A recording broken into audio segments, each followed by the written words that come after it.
What's good, ladies and gentlemen, boys and girls, dogs, cats, chickens, and rats? It is your man, Chris.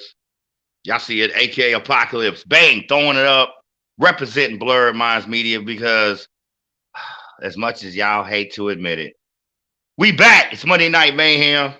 Mm. Monday Night Mayhem, Blurred Minds Media presentation. We are back in the building. Had to take a week off last Monday.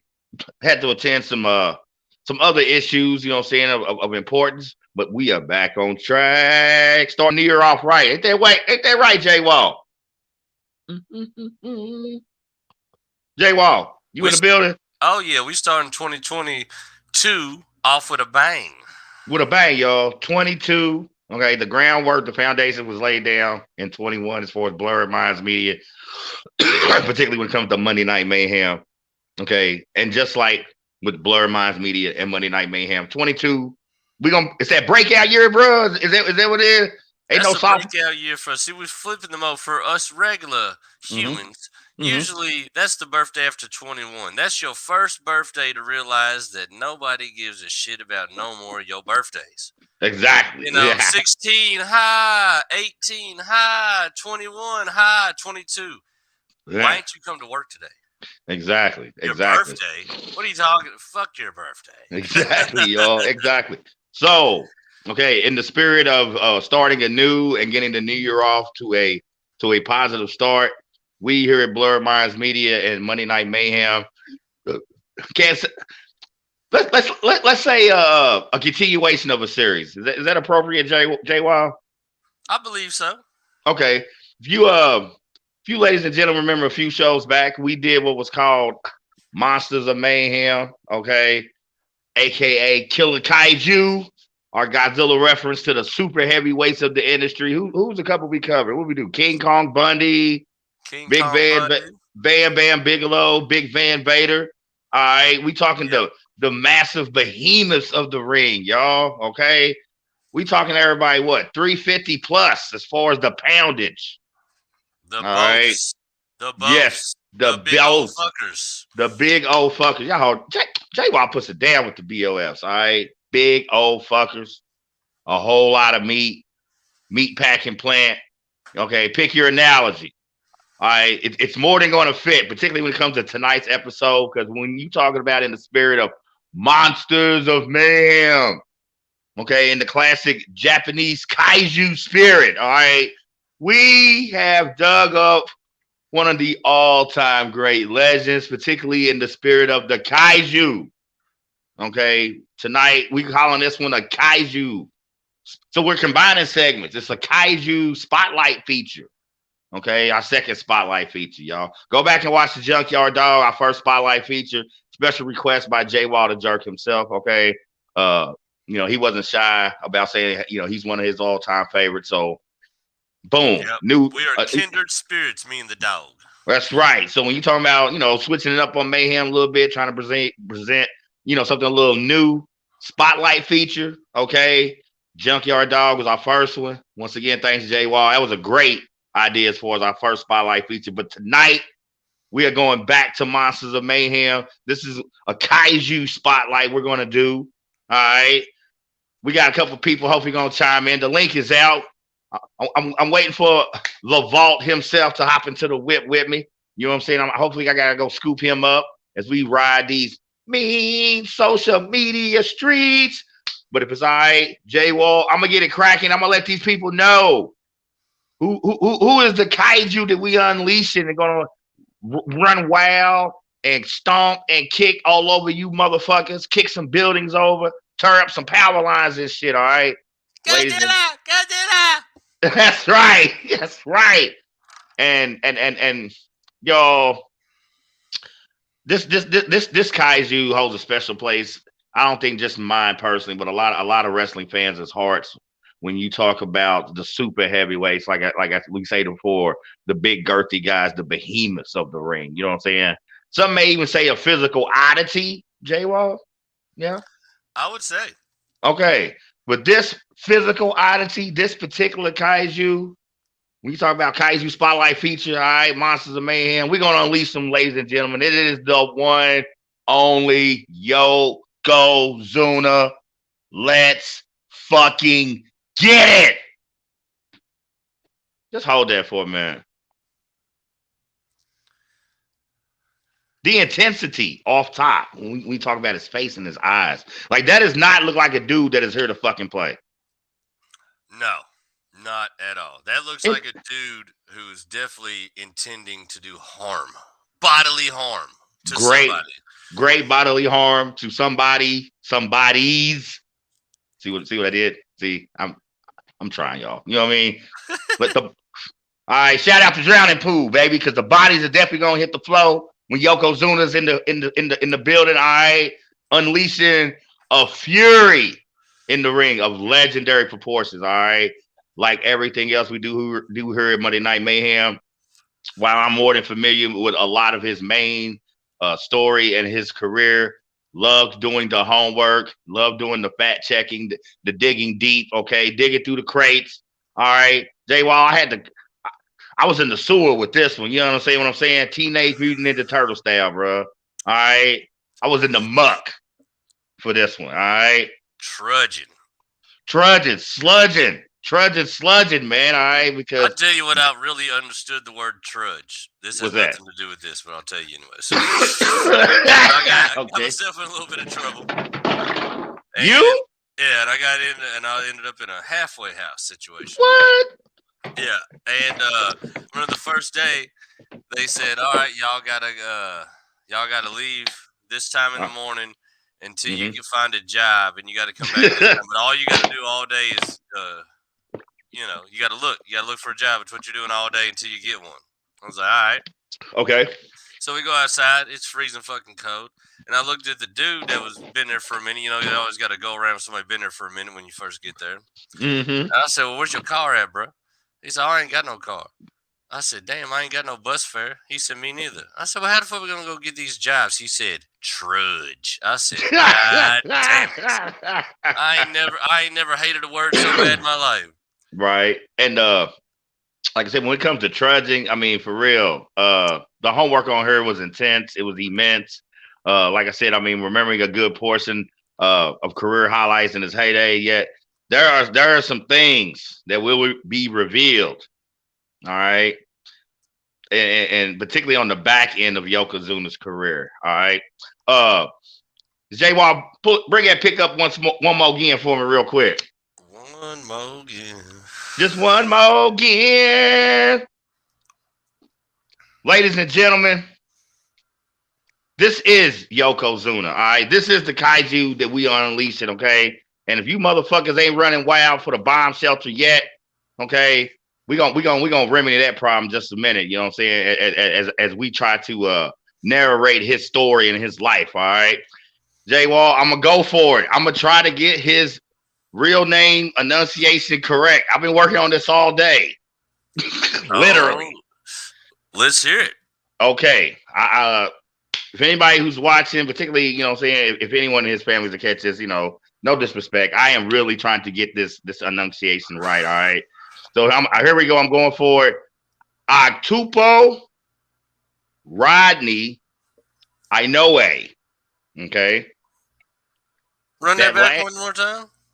Octupo Rodney Inoue. Rodney randomly in the middle? Yeah, really, like randomly. I don't know how you go from Octupo to Rodney. He definitely has some soul in his family. Oh, definitely. We're going to get to that in a minute, okay? So, Octupo Rodney Inoue, born October 2nd, 1966. Now, that last name, Inoue, if I'm having trouble enunciating it, it should still sound familiar to you for a lot of you hardcore wrestling fans, all right? And for you casual fans, there's a little, what do you want to call it, J-Wall? A little history and family lineage. Yeah, let's take him for a little Tarzan swing through Yokozuna's family tree. Okay, well, when it comes to the Inoue, which is a Samoan tribe, okay, Polynesian descent, he was originally trained by what is known as the Wild Samoans, all right, one of our favorite throwback tag teams, Alpha and Sika. And to touch on how deep and how historic the bloodline of Yokozuna and how runs rampant through the WWE for generations, y'all. J Wall, you know I got the list.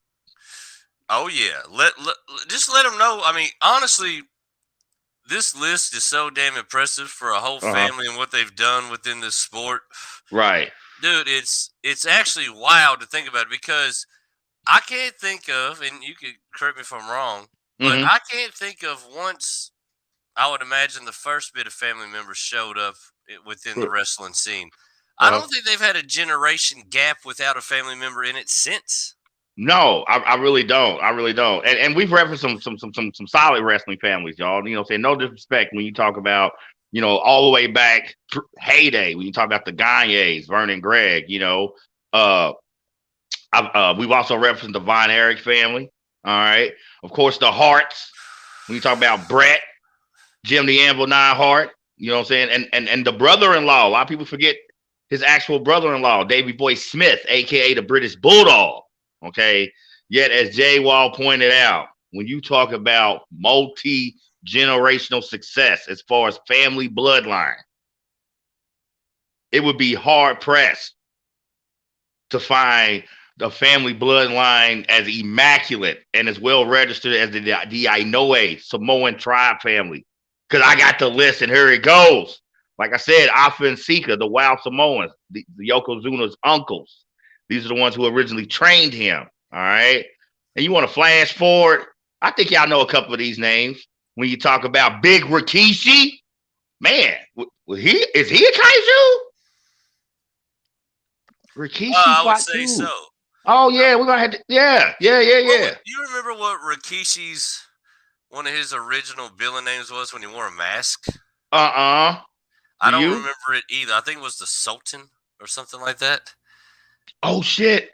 I got more homework to do. Oh my god, it's such a tragedy. But anyway, the wild thing is I stumbled upon the Sultan, and one of his biggest fights booked as that name was against Yokozuna. Holy shit! So that's basically what you call a cousin holding a hand down to pull another one up. Right. So we have Rikishi, part of the Inoue bloodline. All right. Tag team stars as far as the WWE. A good portion of the last 10 years. When you talk about the Usos, all right. Recently, he's been back for about a year or two after his battle with cancer. All right.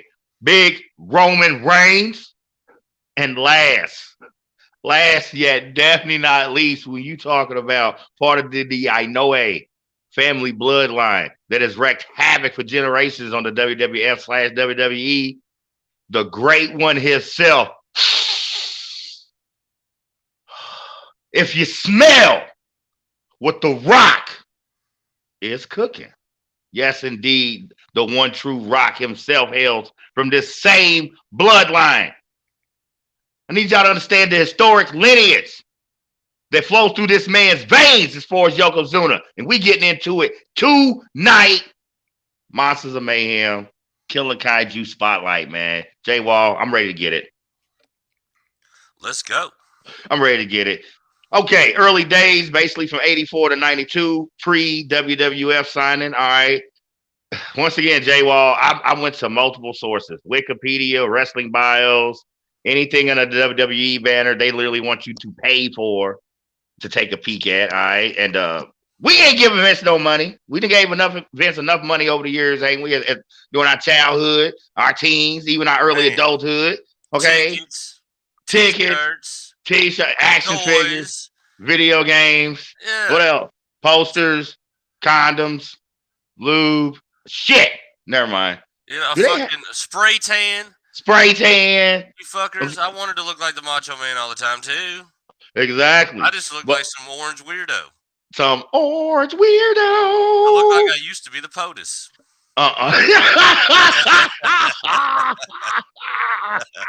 It was rigged. They stole the election from us. It was rigged. Not for nothing. Fuck politics and anything else. That was one orange motherfucker. Orange. So, but anyway, y'all, early days, 84 to 92. Like I said, J Wall, I bounced on several sites. This is what I was able to dig up as far as Yokozuna pre-WWF. Now, first and foremost, and I'm gonna keep telling the good people, one of your favorite segments is when I dig up these original billing names. Oh, the priceless. And just like his historic family lineage and bloodline, I got the list, bruh. I got the list. List here. Okay, here we go. The Great Coquina Maximus. Okay. And both of them sound like Colombian drug runners. I know it. Coquina Maximus over there, man. I know we got the. Hey, Ramon, you seen Coquina Maximus lately, man? Oh, where is Razor? Where is he? We love you, man. Oh, I got two more because of the bloodline. He was actually billed as a wild Samoan briefly, and last but not least, just good old fashioned Coquina. I should have did homework on that. I'm thinking Coquina is once again a reference to their bloodline. In some capacity, as far as those early billion names, because 3 of them have Coquina in it, between the Great Coquina Maximus, and then just Coquina. Yeah, I'd say that's got to be some kind of growing up family. Yeah, something.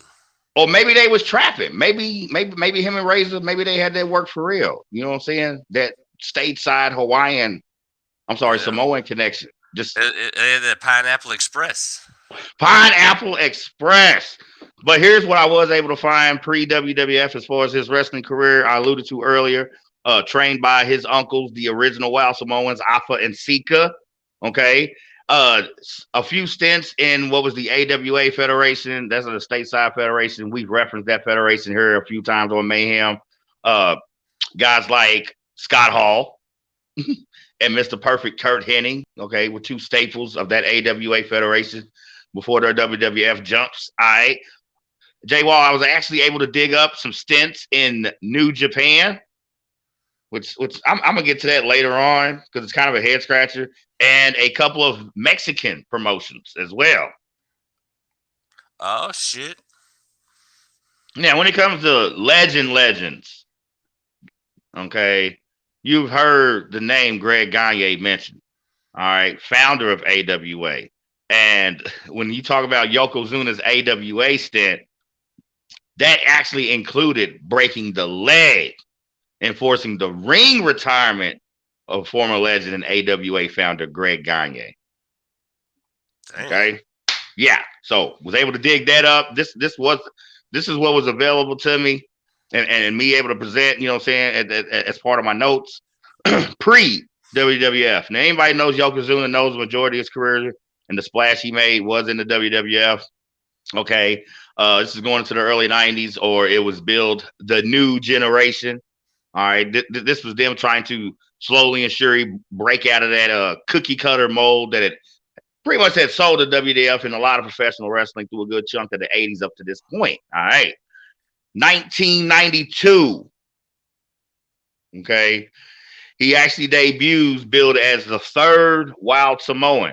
All right, now continuing the name of the tag team, the Wild Samoans. By this time, Afa and Sika had long had retired. All right. So the billing as far as the Wild Samoans now, okay, was Fatu and the Samoan Savage. All right. So Yokozuna's original WWF intro was billed as the third Samoan. All right. This one he was still using his Coquino moniker. All right. Switching to Yokozuna and finding the backstory on that. A little what do you call it? Wardrobe malfunction. Because if you could, I don't know if you have a full shot of Yokozuna as far as his ring attire. A full shot as far as ring attire. Yeah. Is that what you asked for, my friend? Yeah. Let me see what we have here. I believe I do. Okay. Let me just make sure.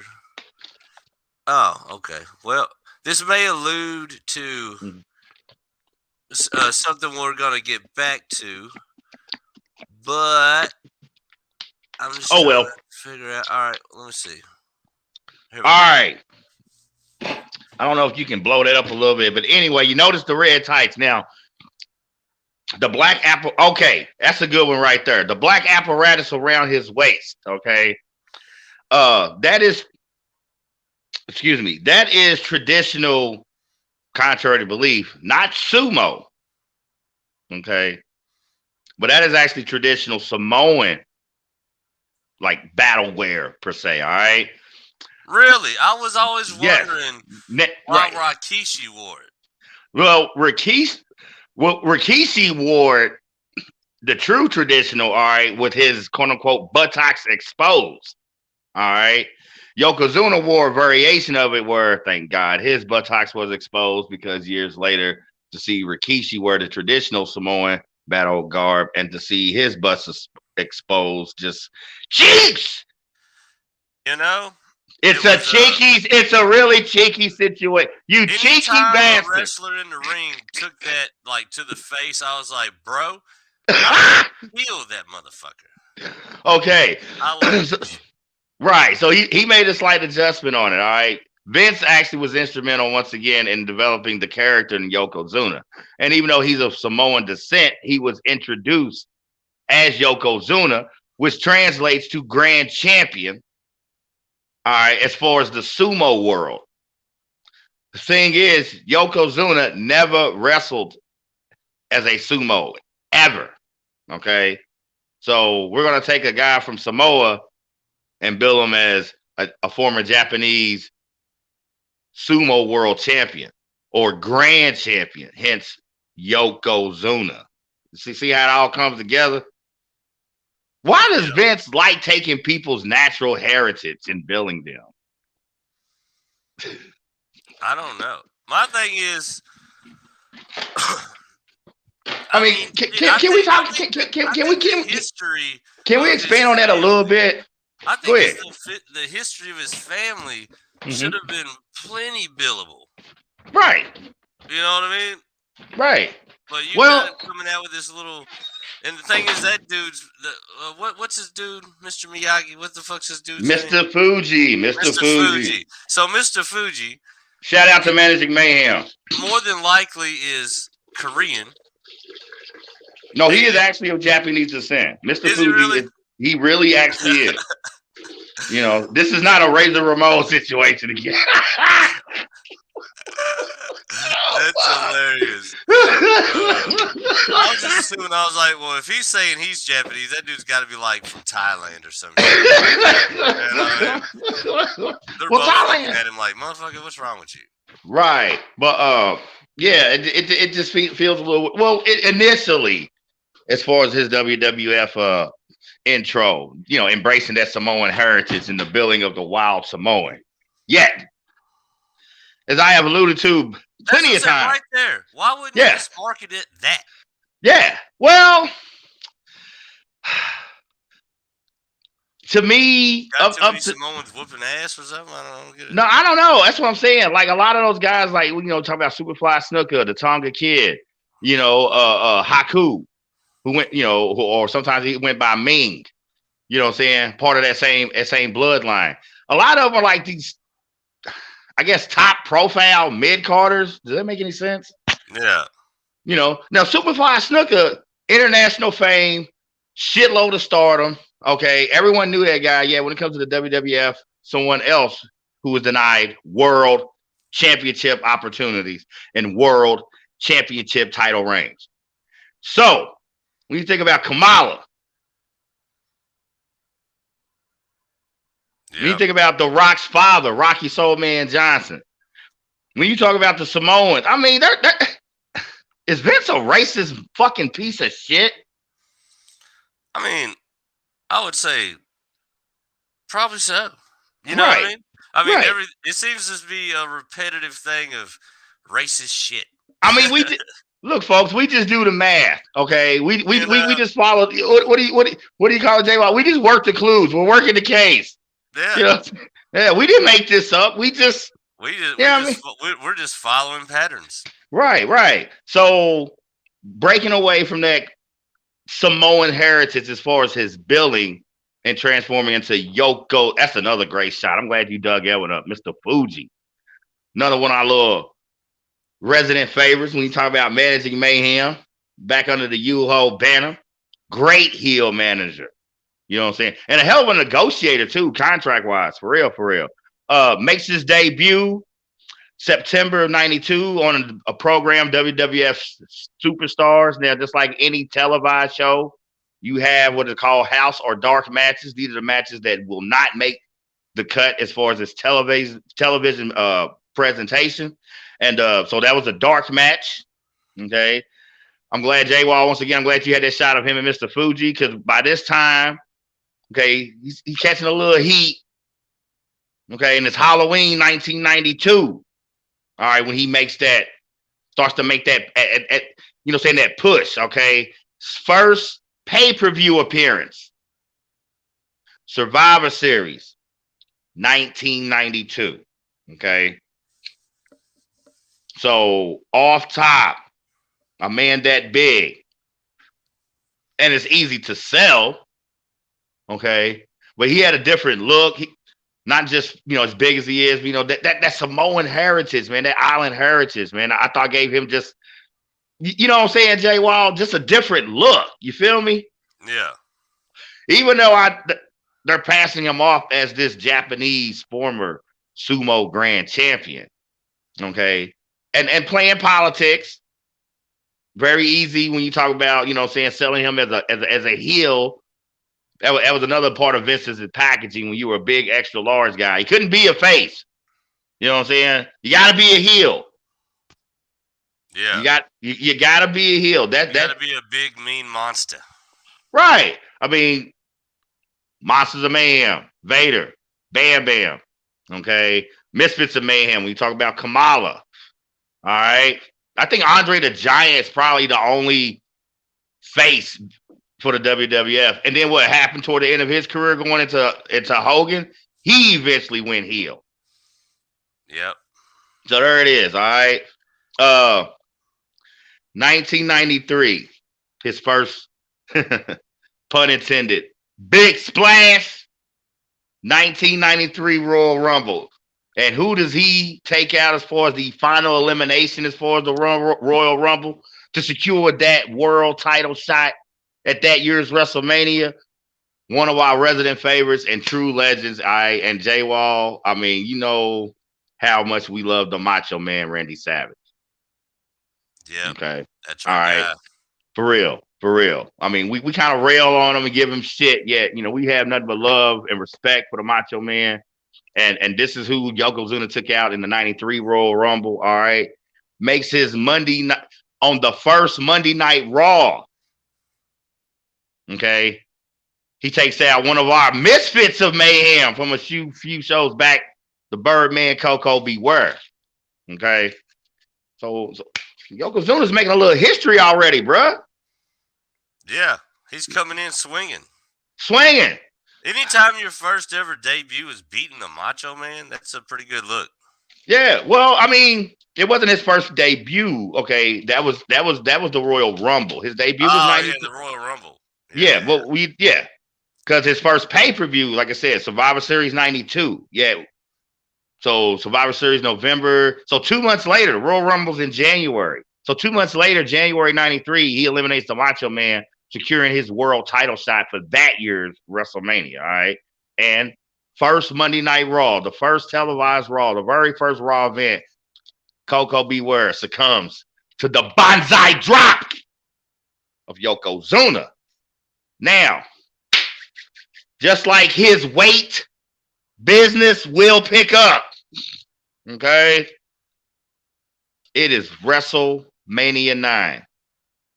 And y'all know Yokozuna having already secured that world title opportunity a couple months earlier by tossing the Macho Man Randy Savage over the top rope at Royal Rumble. Okay. He is going in. No matter who's got that strap, he's guaranteed a title defense against that champion at the time. All right. And at the time, it happens to be the Hitman himself. The best there is, the best there was, the best there ever will be. All right. Bret the Hitman Hart. And for such a disparity in size, when you talk about a David versus Goliath aspect of a wrestling match, especially top billing, this isn't just any pay-per-view. This is WrestleMania. Y'all know this is the Super Bowl of the still WWF then, all right? And yet when you talk about just David versus Goliath, I cannot front. This was a hell of a match. Bret Hart, y'all. The consummate professional, all right? The ring technician. And just the overpowering strength and girth of Yokozuna. You talk about a clash of styles, I'm telling you. Big athletic guy. And they won't talk about Shawn Michaels and his super kick. That's if Shawn Michaels at 240 has a super kick. What do you call a super kick from a 550 plus pound Islander like Yokozuna? It'd be like a if Shawn Michael calls it sweet chin music, I think you'd have to call that sweet chin destruction. Wow. Man, that's intense. You know what I'm saying? What kind of sucks about this match, as great as the match was, the ending, okay, when you talk about a clean pin, all right, because our buddy Mr. Fuji pops back up, and I've alluded to before, you know, one of us, Mr. Fuji's staple, all right, it's the salt in the eyes, all right, yep. And he hits Bret Hart with it, giving an assist to Yokozuna. All right, securing it, that first world title reign as far as the WWF. What's funny is, as soon as the match is over, our resident all-American hero, he's always got to find a way to make it all about himself. Yeah, fucking Hogan. Hogan comes down the ring being the good guy, is giving Bret Hart an assist and trying to help him out after he just lost the title. And, you know, Mr. Fuji's running his chops and shit and fuck. He's like, well, hey, Hogan, you know, you think you that bad? Why don't you take on the newly crowned champion, my Yokozuna right here, and be damned. Y'all see how there it is. You know what?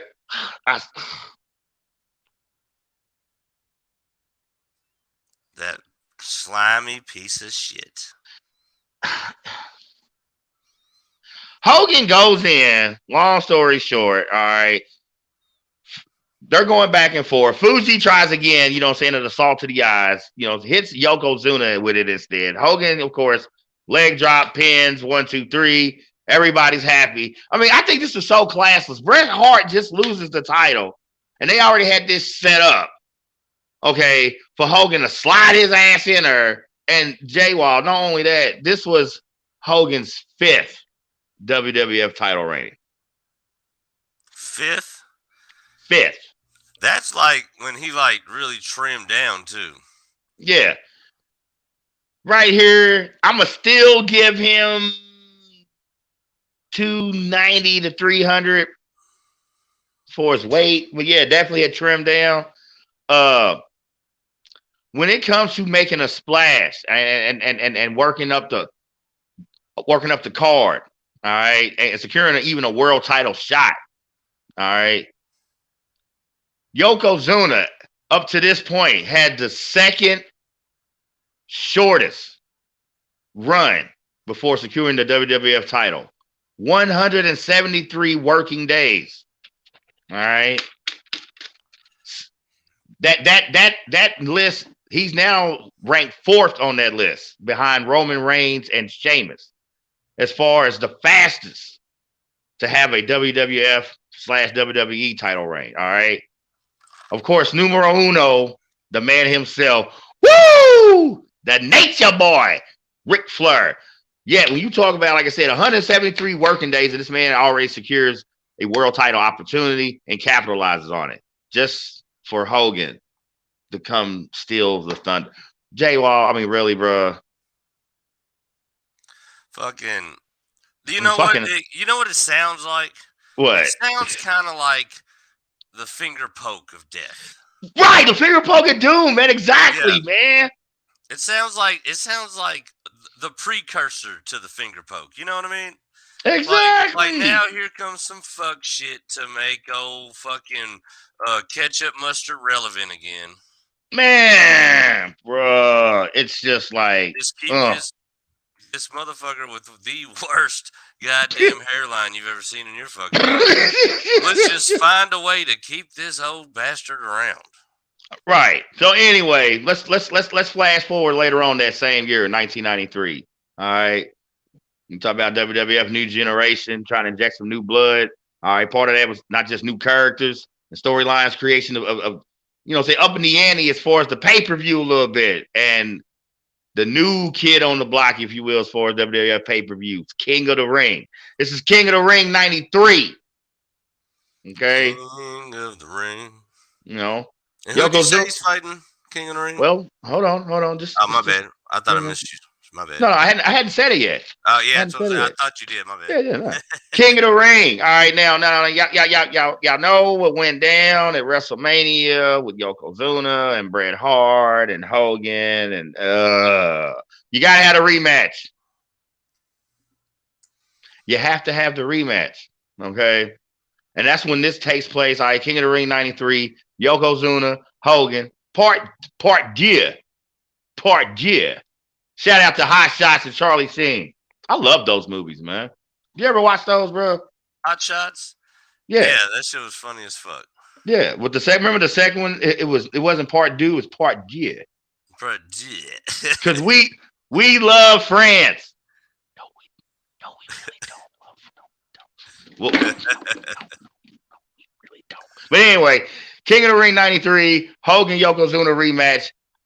I think if you dig this up, the match itself, you know what I'm saying, kind of like the Bret Hart Yokozuna WrestleMania match, as far as the match itself, pretty solid as far as the pacing, the action, in and out the ring, kind of tilting the scales when you're talking about face heat, heel heat, having the advantage. And once again, like the Bret Hart Yokozuna WrestleMania match, I thought it got tainted by the outcome. Check this shit out, Jay Wall. You ready? Yeah. You've watched enough live wrestling, no matter the banner, in particular enough pay-per-views. The press corps, they call it, right? You got the internet, and you got your international press corps, Japanese, the English, the Germans. You know what I'm saying? Someone covering the Spanish demographics. Of course, the French. Fucking France. What did you give us other than fried potatoes with salt? And I'm pretty sure we would have figured that out anyways. Exactly. Well, they did give us the menage a trois, and that's pretty cool. So. What he said in Talladega Nights? Yeah. We invented missionary style. That's right. So as far as the Japanese contingent of the press corps covering this worldwide event, there is a photographer, okay, quote unquote photographer, interjects himself in the match. And when I say the match, yeah, and it's funny because what is he gonna do? Well, he interjects himself in the match, and then I guess he lights a match. All right, because next thing you know, Hogan's face is on fucking fire. What? His fucking face catches on fire from a camera? Well, camera from this photographer. Oh. You know what I'm saying? Yeah, you see where I'm going? Now, it's a guy. It's obviously, you know what I'm saying, I got, what do they call it? It's a plant. That's what they call him. You know what I'm saying?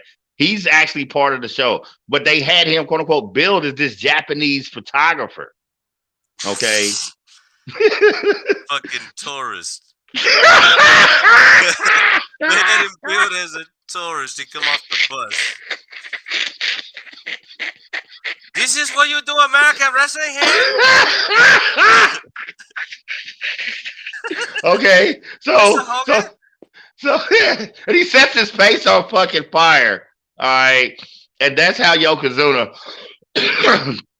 you know, saying takes Hogan out as far as the rematch. You know what I'm saying? And once again, you know, it's to me, it's a tainted ending to what I felt was a good match. All right, so boom. What is funny though is, after that match, the WWF did not see Hogan for Yeah. The WWF didn't see Hogan for 9 fucking years. 9 years, y'all. Didn't see Hogan? No, Hogan, that was his last WWF appearance for 9 years. Because, he wanted to do his acting thing and, chilling out with Hall and Nash, Ted Turner down in Atlanta and WCW. They had this little thing. What were they called? Motherfucking NWO. The NW fucking O. I'm still working on that. I'm still working on that conclusion. That conclusion mixtape at Downfall. I'm still working on it. I ain't forgot. The Downfall. Yeah. Bonsai! Look. When you talk about big man and finishing moves, now we displayed, didn't we show Big Van Vader's moonsault on Monsters? Yes, I believe we did. Okay. Now, keep in mind, ladies and gentlemen, at this point, Yokozuna's in-ring weight, is basically 550 pounds. 550 pounds. All right, do your math. Easy. Everybody knows. You know what's impressive about that? Now they have TV shows for people like that, but they can't even get off the fucking couch. Right. Fucking Biggest Loser and all that shit. My 500-pound wife and shit. And then, right. And then you got this motherfucker doing shit like this. Yeah, athletic. Look at that. And look at the balance. That's like a kung fu pirouette. Like a ballet. Yeah, pirouette's a ballet move, right? Yeah. Isn't it? I think so. Okay. Because the way he stands on that one leg when he's delivering his other leg to Shawn Michaels' fucking face. And he doesn't look, run that back again, dude. I wish he had a slow-mo, but the leg that supports him, it doesn't shake. He doesn't buckle. It's flawless. Show that form again, bro. Flawless victory. Flawless. Yeah, show that form again. See, it's like, wow. Dude, he catches the shit out of Bret Hart with that motherfucker. Look, no hand to block, nothing. No, just boom. But you understand what I'm saying as far as the leg that supports him? Yeah. Look at the balance, y'all. I can't do that. And I ain't 550. That's a straight up fucking head kick. You know what I mean? And you know what? That is a staple of. And keep in mind, ladies and gentlemen, you know what I'm saying? We're not stepping into racial stereotypes here. We're talking about history and lineage. All right. And when you talk about the Samoan in-ring move set, you know what I'm saying? The chops, the kicks, you know what I'm saying? Their own style of martial art based as far as their brawler set combat. And when you talking about a big man using his feet, hey, Yokozuna. Woo! So anyway, so Hogan's gone. It's King of the Ring. It's over with. The fans are pissed. Mr. Fuji's waving his Japanese flag all over the place. No, for real. No, I'm just laughing because thinking about all the fucking patriotic redneck fans oh, yes. Fuck World II, I remember. Yeah, my granddaddy was at Pearl Harbor, you fucking slant-eyed son bitch. And it's my God. And I would be the guy sitting next. And look, I would be the dumb motherfucker who not dumb, but I would be the is rated TVMA. Viewer discretion is advised. Wow. This show right here may never see the light of day now. But hot damn it, that was hilarious. Wait, what's worse is I would have been the unfortunate black motherfucker sitting next to that redneck motherfucker, knowing the whole time, he's not Japanese, he's Samoan. Yeah. you got to learn how to target your racism there, damn. Right. See, that's the Razor Ramon school of racism. The Razor Ramon school of racism. Why we thought of that before? That sounds like an animated series. Coin phrase here on Monday Night Mayhem. Blurred Minds Media coming soon. The Razor Ramon school of racism. Oh my God. We love you, Razor. We love you, Sky Hall. Okay. So. Need a light? Yeah, you need a light. Yeah. Oh, there it is, man. That's my shit. Dude, I cannot believe you found that shit. That's the end of King of the Ring. I downloaded a damn. That's dude. That is. It wouldn't load up. Dude, flame on. I mean, that is some Super Saiyan Dragon Ball shit. Ah! For real. What is it? How he's doing it. What was it? I think it came out the camera. Because remember, he was this Japanese photographer. Yeah, it looks like it. Now, they do have legitimate press corps representing different countries all over the world, particularly at pay-per-views, all right? You know what I'm saying? And so what they did was they inserted what's called a plant. You ever see where like a wrestler may attack a fan? Mm-hmm. That's a plant. That guy's trained. Yeah. Okay. So this photographer was a plant. Okay. And, you know, no Hogan in the WWF for 9 years, which, you know, I didn't have a problem with that for real. So anyway, what is more patriotic than the 4th of July when it comes to America, J. Wall? I mean, is there too many things more patriotic than the 4th of July? What things are more patriotic than the date of this country's liberation from the grand tyranny known as England? I'd say that's probably, you know, one of the most patriotic holidays we have. That right. And you know what? Day, Memorial Day, but yeah, 4th of July, definitely. And you know what? Nothing says America. Nothing says patriotism. Nothing says let freedom ring than having a Japanese flag waving manager like Mr. Fuji showcasing his Yokozuna, his grand champion. Okay. The man who sent Hogan packing. There is nothing more patriotic than issuing an open body slam challenge. And not only that, where do you have this open body slam challenge at, ladies and gentlemen? Man, if this don't say 4th of July, J. Wall, you know what I'm saying? I don't know if we get more patriotic than this. This event was, held on the decommissioned aircraft carrier, the USS Intrepid. Well, hot fire. Now, pretty badass, really. Have you ever been on an aircraft carrier? No. Well, you know someone who has, and his name is your man Chris, a.k.a. Apocalypse. Real quick. Growing up, one of my mom's sisters, she was in the Navy. One summer, we were planning a summer trip to Washington, D.C. She happened to be stationed in Norfolk, Virginia. Anyway, you know, right across the bridge. So boom, boom, bang. You know what I'm saying? So during the course of that trip, you know, what I hate is I can't remember the name of the carrier she was stationed on at the time. All right. But here I am, this 8-9-year-old black kid from the west end of Louisville. And I'm standing on a fucking aircraft carrier. Damn. Way before Top Gun. Yeah. And I mean aircraft carrier, dude. F-14 Tomcats lined up. A few of the throwback A4 Skyhawks even. You know what I'm saying? All right. This is where my Top Gun dream started, actually. All right. She told me all about Miramar and fighter pilots, and there's not a lot of black ones, and I was going to break the mold. This was my first dream in life. Okay. I have stood on an aircraft carrier, ladies and gentlemen. All right. You can watch Godzilla versus Kong all you want. Okay. Does no justice. Well, you know, their opening fight scene, they're on an aircraft carrier, and I don't give a fuck. Even in that universe, by their own rules of physics, there is not an aircraft carrier big enough to hold King Kong Godzilla. I digress from my point, all right? In real time, ladies and gentlemen.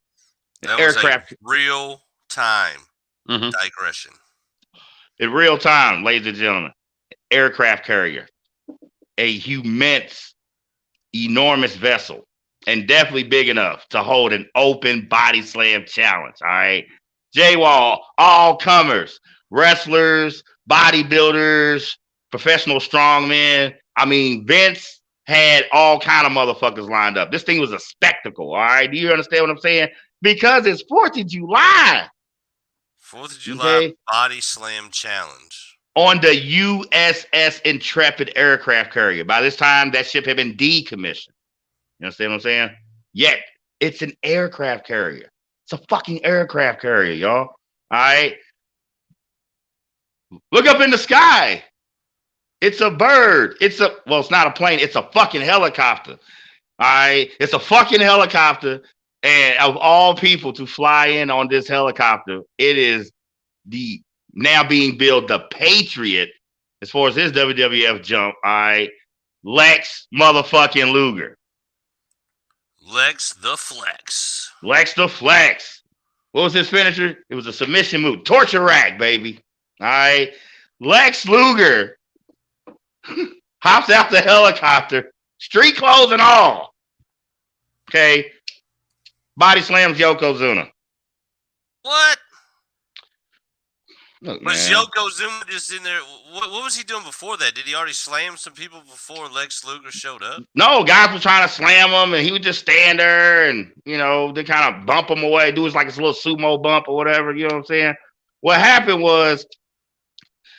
happened was, now Bobby Heenan's doing Bobby Heenan's doing the call, and the way, and if you let Bobby Heenan tell it, he doesn't feel it was a true body slam. He feels it was more of a, what is known as the hip toss, all right? Because Yokozuna came running at Lex Luger. All right? Anytime you want. But yeah, anytime you want to, dig up the footage. I mean, I don't think we're talking about a body slam controversy on the scale of Hogan and Andre the Giant here, all right? Yet still. And Kamala's was way cleaner. Way cleaner, all right. Because a big thing with Yokozuna up to this point, as far as his building was his size and girth, okay? Macho Man was the first one to actually knock Yokozuna off his feet in ring. What sucks about that is that actually happened in a dark match. They had to replicate that same feat on a televised match with Hacksaw Jim Duggan. See, I'll be doing my homework. Okay. So now this body slam challenge has happened. Lex is flexing. Mr. Fuji's all pissed. Yokozuna's on his big fat ass.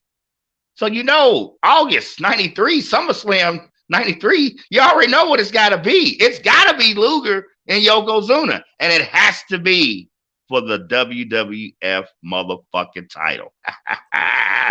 Woo! Shit. Man. Now, going into SummerSlam, yeah, there it is. That's it. That's it. Dude, that's a body slam. Hell even with body slam, he's still get him up. Yeah, well, remember, Heenan, this is Bobby Heenan on the call, top heel manager. And so it's not like his stripes are going to change as a commentator. You feel what I'm saying? How many times have we discussed Bobby the Brain Heenan, particularly when it comes to managing Mayhem? All right, and his lobbying for the heel. That's Bobby Heenan. I remember seeing that. I remember when that happened. That's a body slam. No disrespect to you, Bobby. We love you, but fuck you. You fucked that one up. All right. That's a really good. I did not like that. The Patriot gig. Here's why I didn't like the Patriot gig with Lex Luger. All right. You already for the good chunk of the 80s and going into the 90s, this whole patriotism shit. You know what I'm saying? The Iron Sheik and Nikolai Volkov, the Un-Americans, you know what I'm saying? Hogan, the Iron Sheik was world champion. Hogan to secure his first world title, toppling that regime, if you will. You know what I'm saying? Patriotism has been just such a retread as a theme. You see where I'm going, Jay Wall? Yeah. And as a WCW fan, as a fan of wrestling, we talking about WCW. Hey, I watched Luger's rise from the last days of Georgia Championship Wrestling before they became NWA. You see what I'm saying? Before eventually being WCW. All right. Lex Luger's the guy I have followed for a long time going into his WWF signing. So I was happy about his signing. As far as this character, the Patriot, lame as fuck. They already, in years before, they already had a mid-card masked jobber who was billed as the Patriot before. You see what I'm saying? Hey, this looks like a bootleg fucking Captain America. Man. It's like, where's the rest of your suit at, you bum? Right, you bum. Now, prior to the WWF, okay, Lex Luger, had suffered some arm injuries. in a motorcycle accident, and medically the result of that was having metal plating put in that right forearm of his. Okay, now this is medical fact. Okay, in ring, particularly once he comes to the WWF, he was required to wear that forearm sleeve. All right. Because one of his signatures, you know what I'm saying, coming off the ropes and hitting with that running forearm, that was a Luger's signature. But by this time, now he's got that metal plating in his arm. All right. So as far as their SummerSlam match, 1993, and wait, remember I said business is going to pick up just like Yokozuna's weight. Yeah. King of the Ring, 93, June. Yokozuna, he comes in 530 to 540. Okay. By 2 months late, just 2 months later, going into the Luger match at SummerSlam, August 93, he's at the 560 to 570 range. God bless. I know. Now, another one of our favorites as far as managing Mayhem, if you go back and watch that show under the U-Ho banner, all right. Jim Cornette. By this time, he has his stable, which is called Camp Cornette. All right. Of course, he would, have Yokozuna services with Mr. Fuji as his in-ring. Bama's up 3. Oh, it's Bama 3, Georgia 3. My bad. Oh, 3-3, and Bama's got the ball. Yes, we provided real-time updates because we working hard while the rest of y'all get to kick back and watch the national title game, SEC rematch. Bama and Georgia, two Southern staples, two national powers getting at it, trying to get that national title. You know what I'm saying? Is Bama going to repeat? Okay. Is Georgia and Kirby Smart finally going to break free of the hold that Nick Saban's had on them for the good part of 10 fucking years? We'll keep y'all updated. All right. Jim Cornette, like I said, by this time, Jim Cornette, Camp Cornette. All right. Yokozuna is under his banner. And the signing of this match, okay, Jim Cornette inserts a very dubious stipulation. If Luger does not win this match, because this is for the WWF title, ladies and gentlemen, to remind you once again, if Luger does not win this match, he is denied any future WWF title shot as long as Yokozuna holds that belt. Okay? He will not get a return match. He will not get a rematch. There will not be a sequel if he doesn't take out Yokozuna that night at SummerSlam 93. All right? Once again, man, J-Wall, I feel this is a pretty solid match as far as the match. You know what I'm saying? The match. And yet, another shitty, tainted ending, all right? Through the course of the match, Luger's forearm sleeve does get ripped off, all right? You know what I'm saying? Hits him with that running forearm. Sends Yokozuna literally out the ring, okay? Rolls out the ring, knocks him unconscious. All right. Luger wins the match via count out. Yet, when it comes to either count out or DQ, the title does not change hands.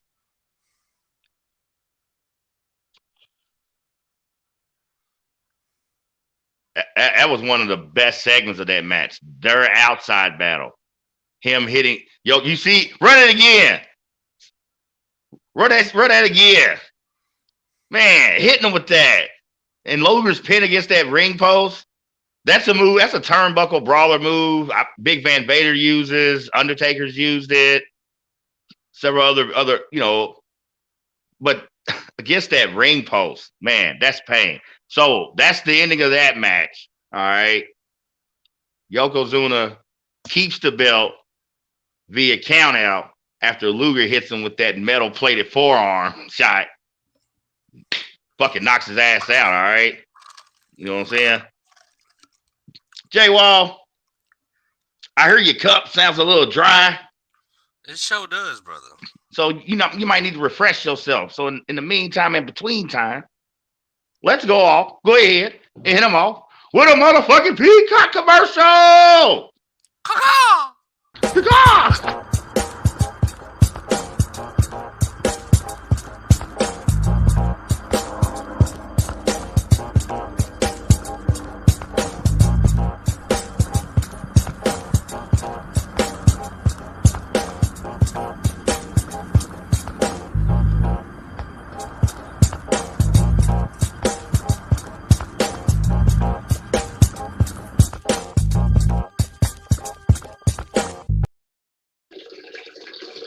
What's up, y'all? It's your man Chris, aka Apocalypse. It's J Wall, the jerk, and myself. Take a little brief intermission.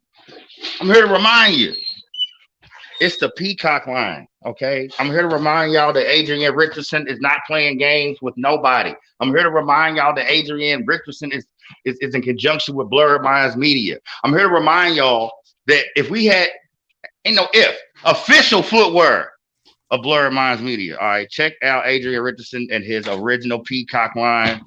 I will not hesitate to remind some of you sorry lame motherfuckers, okay? This is 100% genuine Italian leather matched with the finest quality of suede, assorted styles, colors, designs, okay? You can check him out on Facebook. You can also hit him up with this Instagram tag. All right, he's going to look out for you. He's going to take care of you.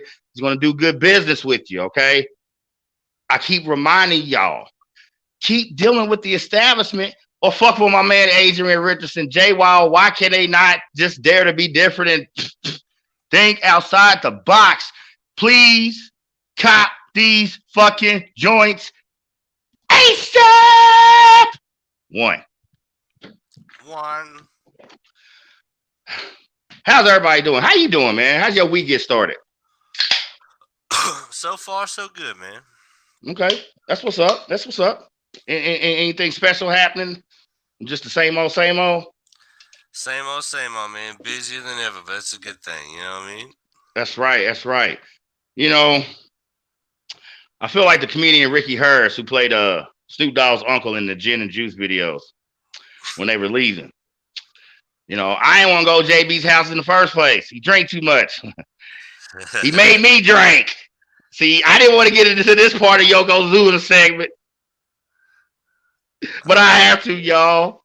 I have to. Yokozuna was tipping, huh? Well, no, this is about me coping, okay? This is what I'm gonna need to get through because it's gonna start getting, you know what I'm saying, some rough waters here, y'all, some rough sailing, all right? So just bear with us 1 minute, please. So now, you flash forward, Vader. It's almost Vader time. Royal Rumble, 1994.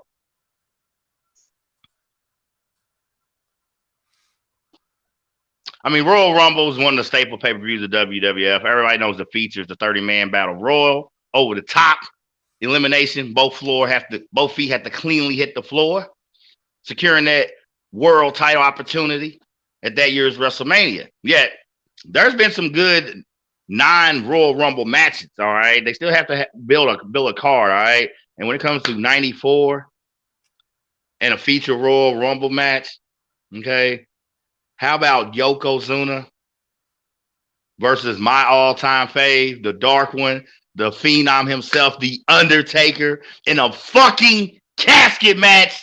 Let's fucking go. Fucking casket match. Think about the reign of terror the Undertaker had cemented in the WWF.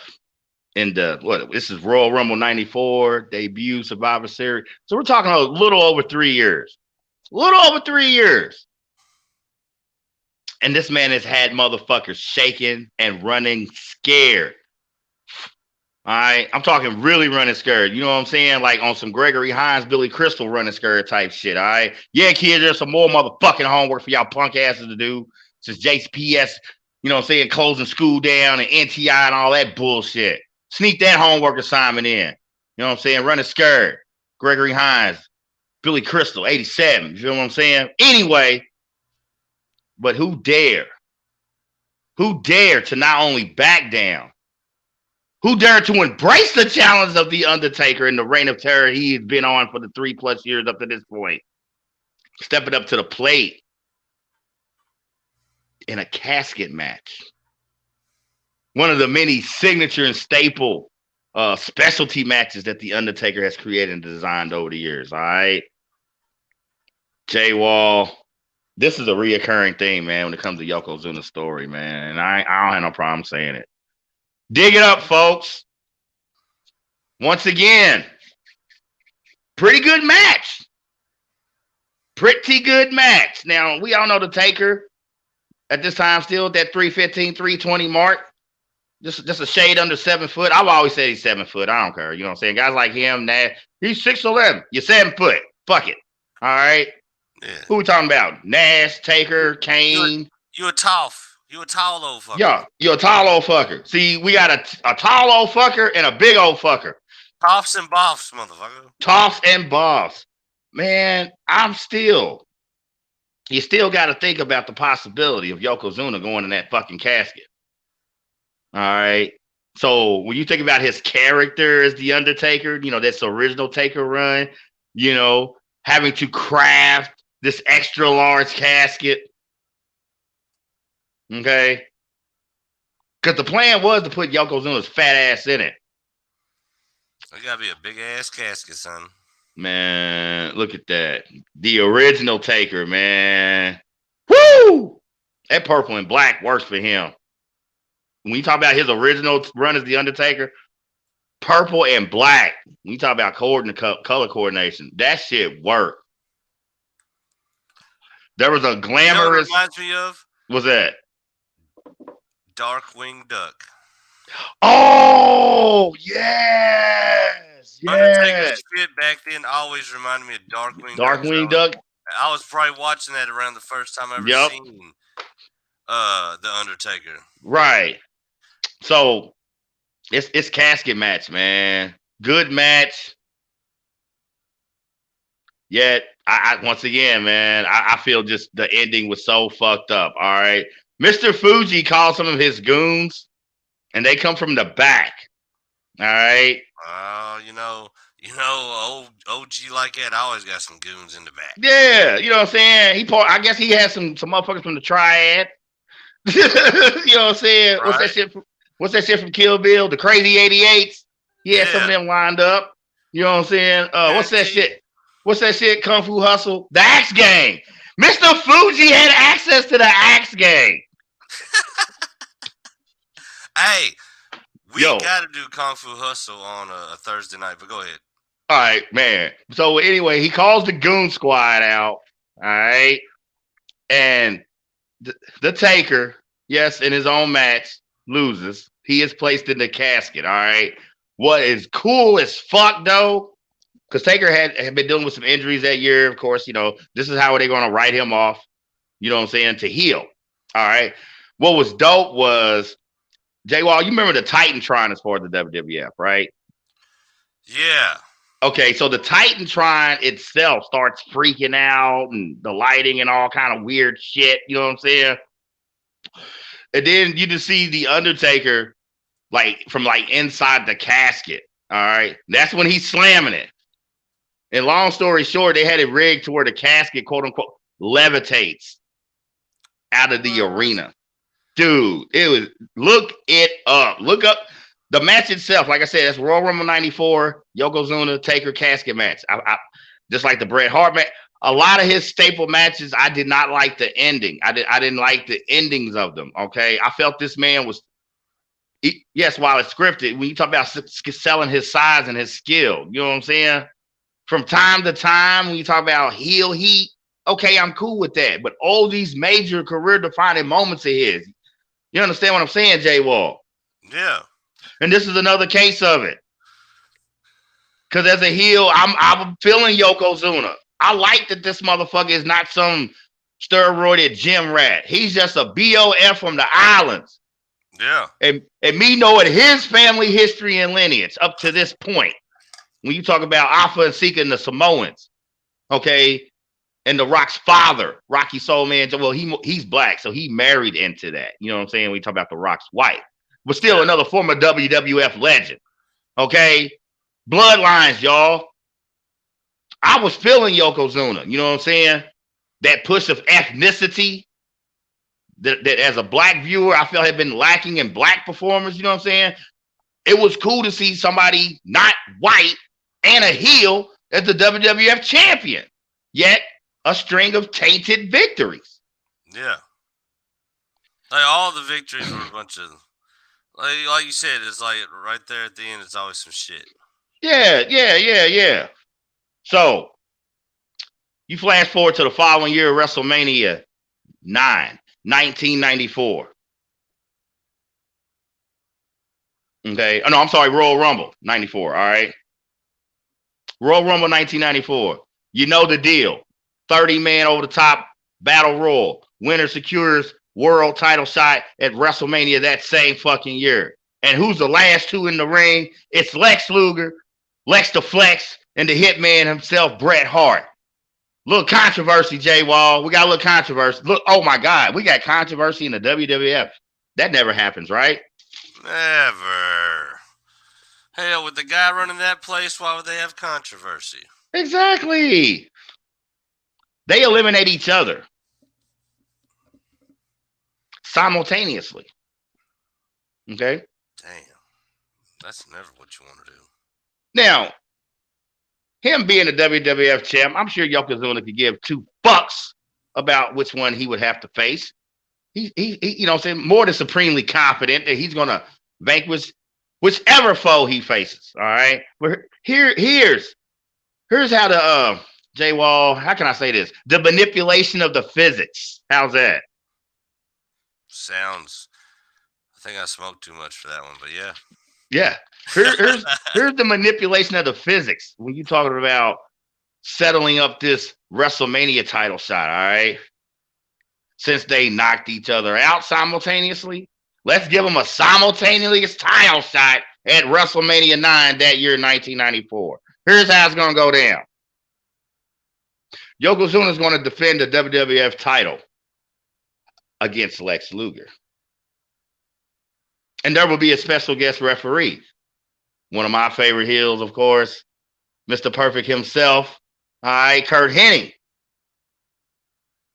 The winner of that match will face Bret Hart for the WWF title. And once again, there will be a special guest referee, you know what I'm saying? The man from Scotland, that kilt-wearing, ale-swilling, crazy-ass son of a bitch, Rowdy motherfucking Roddy Piper. This is how it's going to go down, J-Wall. This is how this matter is going to be settled, okay? Long story short, takes out Luger and him and Bret Hart. I think the stills you have of him and Bret Hart are from that actual match. Oh, okay. I think that's that actual match. They tussled a few times, but I think that is actually that match right there. All right, man. I hated this ending. You know what I'm saying? I wouldn't have minded the result. I wouldn't have minded Yokozuna retaining the title because I'm gonna get into that historical aspect of it. But once again, another tainted victory. Mr. Fuji and the salt to the face. Bret Hart's got his big leg in the sharpshooter. Shit. His staple submission finisher. Now, I'm 5'11".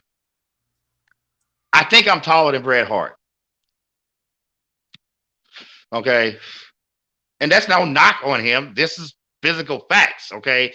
Yet he's the guy that's trained in the ring, not me. I'm just trying to get y'all to understand the scale. When I think about Bret Hart slapping on literally the world's biggest sharpshooter.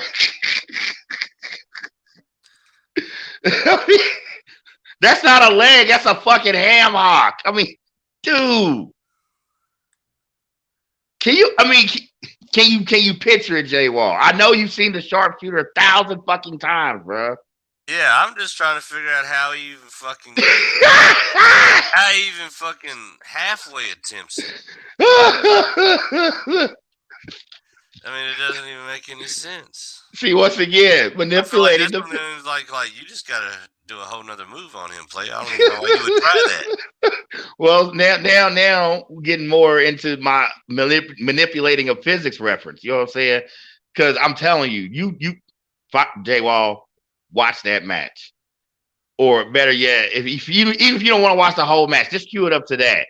And yeah, just the fact that he hoists this massive. I mean, hawk. Yeah, they call it a leg, but yeah, like you said, it's a ham hock, man. It's a mutated ham hock. It'd be like if you tried to put a fucking like a damn rhinoceros in a sharpshooter. It's fucking ridiculous, man. It's fucking ridiculous. And so now, what is historic about that? Wow, a tainted victory. Here's the historic aspect I allude to, J Wall. Are you ready? Vince McMahon broke one of his own rules. Yep, that's it right there. Because it was an outdoor WrestleMania. There it is. You see the salt. You see all that blurriness, ladies and gentlemen. You see right in front of Bret Hart's face in the middle row. Yep, right there. Mr. Fuji, you be throwing salt in the game for real, bro. For real salt. Like, seriously, man. Can I have Mr. Fuji in the kitchen with you? He gonna salt everything. Everybody getting high blood pressure today. You know, and that's fucked up because he sit there and watch that man try to wrestle that hippopotamus leg into a sharpshooter, and as soon as he gets it set in, he hits him in the face. Salt like you should have hit me with the salt before I even tried this shit. Right. You know how long it took me to get this leg off? Mr. Fuji. You son of a bitch. Well, his timing was off. Yeah. Then you made me go through all that just for salt in the face, you piece of shit. Well, here's like I said, here's the historical aspect of Yokozuna's tainted victory as far as the WWF title. Vince McMahon broke one of his own rules. He helped out a wrestler. Well, okay, one of his own rules, all right. Up to this point, there had never been a heel WWF champion to have a successful title defense. While tainted, and you know, in regards to the script, all right, because like I said, it's a great match. And then, like you said, you see that shot of Bret finally getting that. That's not a ham hock. That's a brontosaurus leg. That's what that is. That's what that is. You see the shot of Bret Hart getting that brontosaurus leg. Yokozuna's in that sharpshooter. You know, I mean, that's a great shot. This is an outdoor WrestleMania. I want to say, was that Vegas, Caesar's Palace, possibly? It looks like Vegas. Yeah. Isn't that Circus? It looked like Circus in the back. See that spire? Yeah. In the back? Okay. Outdoor too? Vegas? WrestleMania 94? That would be fun as fuck. Well, it would have been fun as fuck until this shit happened. This man deserves clean endings in these big stage matches, particularly title matches. The point of the matter is, with this tainted victory, Yokozuna is the first heel WWF champion with a successful title defense. Vince has a heel as his grand champion, his WWF champion. The Killer Kaiju Yokozuna, y'all. You think that was him trying to really kind of wash off some of the more corny shit from the days before to just have a heel run as a defending champion?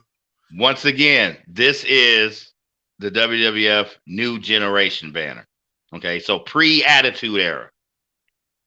Okay, we're talking 92 to 97, all right? This was one of the ways he was trying to break out of the mold. See, Vince was trying to dare to be different. He was trying to think outside the box. Maybe we should send Vince some peacocks, all right? Shout out to Adrian Richardson once again. Shout out. You know what I'm saying? So when you really talk about not just pumping the heels as far as major matches, so we're talking televised events, the early days of Raw, of course, the major pay-per-views and the bigger ones. Think about it. He was in a casket match with The Undertaker. Yeah. That's pretty fucking impressive. You know what I'm saying? Things like that. WrestleMania. Bret Hart. Okay. So he was trying to shake it up a little bit. He was trying to break out of the mold and some of the staleness that he himself had created to some degree, and the industry as a whole. You know what I'm saying? Everybody kind of steals from everybody else. You know what I mean? NWO, Degeneration X, Yeah. Ultimate Warrior, Sting. Fucking Sting. Did you see that fucking clip I put on the Facebook today? I hadn't clicked it on yet, bro. I mean, you do your work and what you had to do today, and I had to do mine. You know what I'm saying? And trying to prepare for this Monday Night Mayhem. You feel what I'm saying? Absolutely. Yeah, I y'all completely understand, my friend. Notes, y'all sick.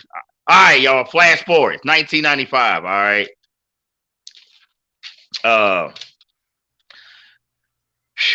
Yokozuna had been out for a while. Okay, for obvious weight issues, trying to slim down to something more. What's the word I'm looking for? I guess workable as far as in ring weight, workable. J-Wall, something suitable. I'd say anything to get underneath 500 pounds again. I'd imagine. Right. Well, like I said, his last, going into '94. All right, he's 560 to 580. He debuts at 505. That's what I'm saying. So if he could get like in the 400 range, that's still like damn near 200 pounds. Mm-hmm. Well, let's start off 1995 with an in-ring weight of 640 pounds. Jesus Christ. See, this is why I got to start drinking, because this is where it starts to get sad. WrestleMania 11, 95. Him and Owen Hart. All right, they got a nice little tag team going. Nice little heel tag team. Okay. R.I.P. Owen Hart, man. I liked him as a tag team, particularly as a heel tag team. I liked him. The certain fan favorite tag teams, even when they're fan favorites, they're still kind of lame and they're just too facey. You know what I'm saying? All right. When you talk about a great heel tag team, like the Road Warriors, they were originally a heel tag team, yet the fans took them in. You see what I'm saying? Yep. They never scripted a face turn. As a heel tag team, I love me some Owen Hart and Yokozuna. Okay, Owen Hart had been, and I think it's dope too, because it's two storied bloodline families. Mm-hmm. You know what I mean? Mm-hmm. So it's not just two random people they put together. Both these people's families got long teeth in the game. You know what I mean? Yeah, and physically, I like them together. You talk about Owen.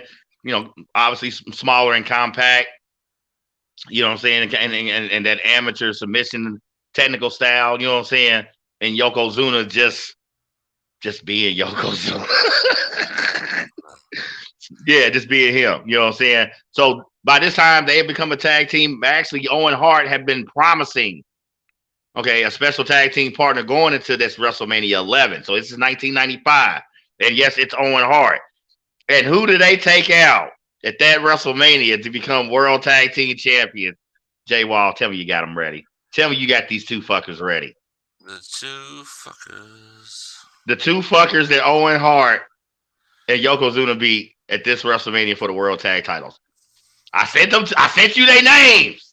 Oh. And I was like, you gotta have these picks ready. Oh, I got you. You got me? Okay. There they go. Billy and Bart Gunn, a.k.a. the Smoking Guns. And just to give you motherfuckers an idea. Holy fuck. I did not realize until you just said that is Billy Gunn. Right. The taller one. The ass man. The ass man. Holy shit. That is hilarious. You went from a corny, gay, fucking looking cowboy, some straight up fucking Brokeback Mountain joints. Right. To the ass man. His career got worse.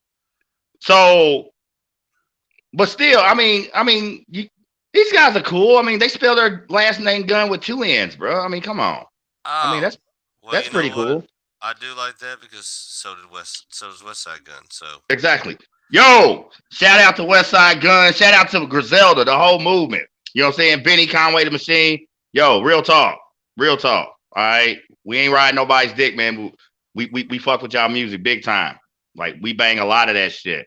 Yeah. But yeah, I think the taller one is actually who would become badass Billy Gunn and DA. Yeah. You know, it's so funny you used the Brokeback Mountain reference, and then later when he became badass Billy Gunn and he was the ass man. And I've always felt cowboys supposedly are supposed to be so rough and rugged in the way they're portrayed. Okay, there's a lot of S&M. There's a lot of weird shit in cowboy culture. A lot of roping. You always got to ride something's ass. Okay, and then the obviously years later, Brokeback Mountain. Yeah, this is got to be one of the gayest fucking tag teams ever. Yeah, there you go. The funny thing is, we talking Tombstone Thursday night on the movie show, and these motherfuckers look like if they did like Tombstone the musical. Yeah! That's exactly what these motherfuckers look like right here. Wait. Who that is? The Godfather in the Oh, Godfather's in the hell. Where the hoes? Ain't nobody come see you, Otis. Say what? I said, ain't nobody coming to see you, Otis. Why you say that, bro?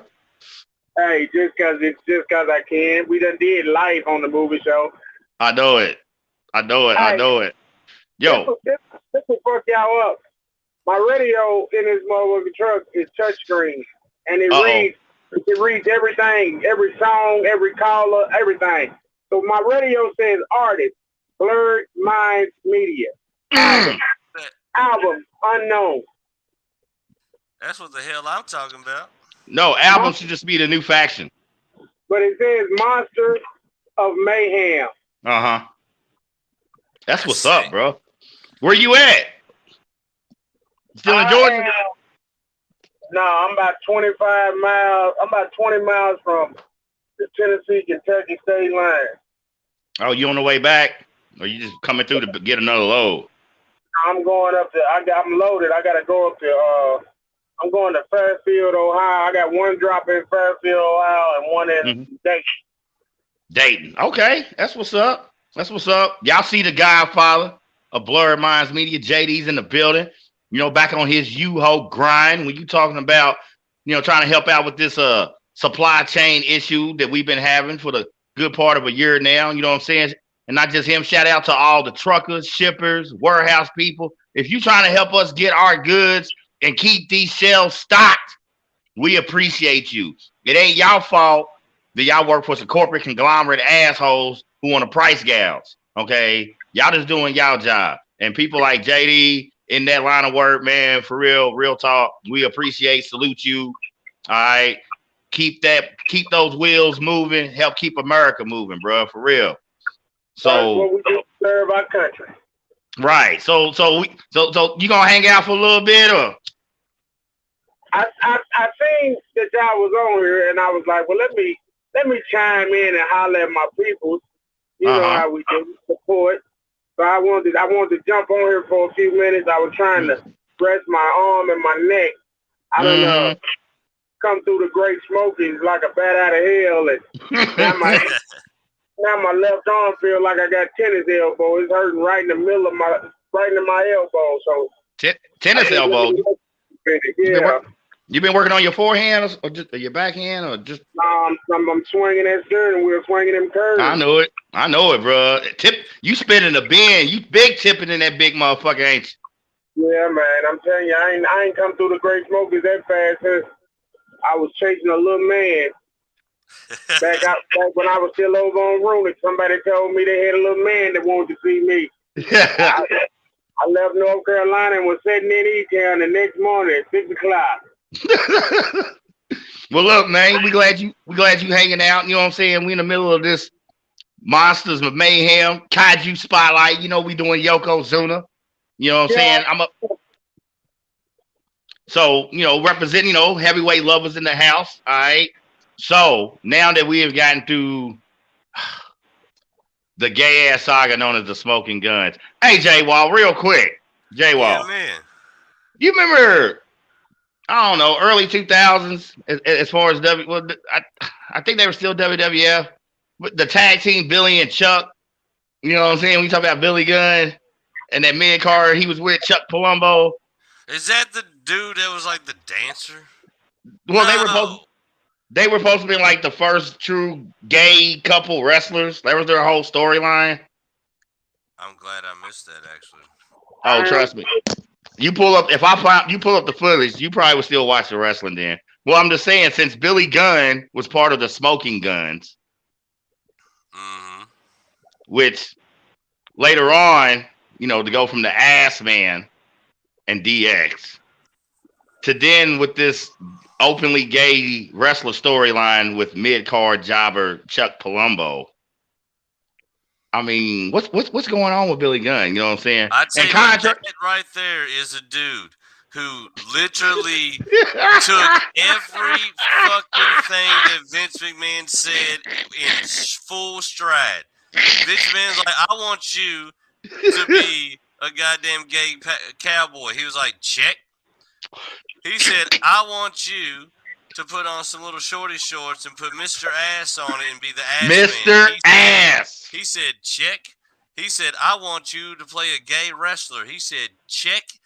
He said, why you always just do whatever the fuck I tell you to do, Billy? He said, check. The check. So I'm gonna be whatever goddamn foolish ass gay ass wrestler you want me to be. So that motherfucker done had a million changes and he went from gay to gayer to gayest. I'm saying Billy Gunn. This motherfucker outgayed Goldust somehow. Billy Gunn got some really fucked up trends started because the Smoking Guns as a tag team is such a precursor, you know what I'm saying, to Brokeback Mountain.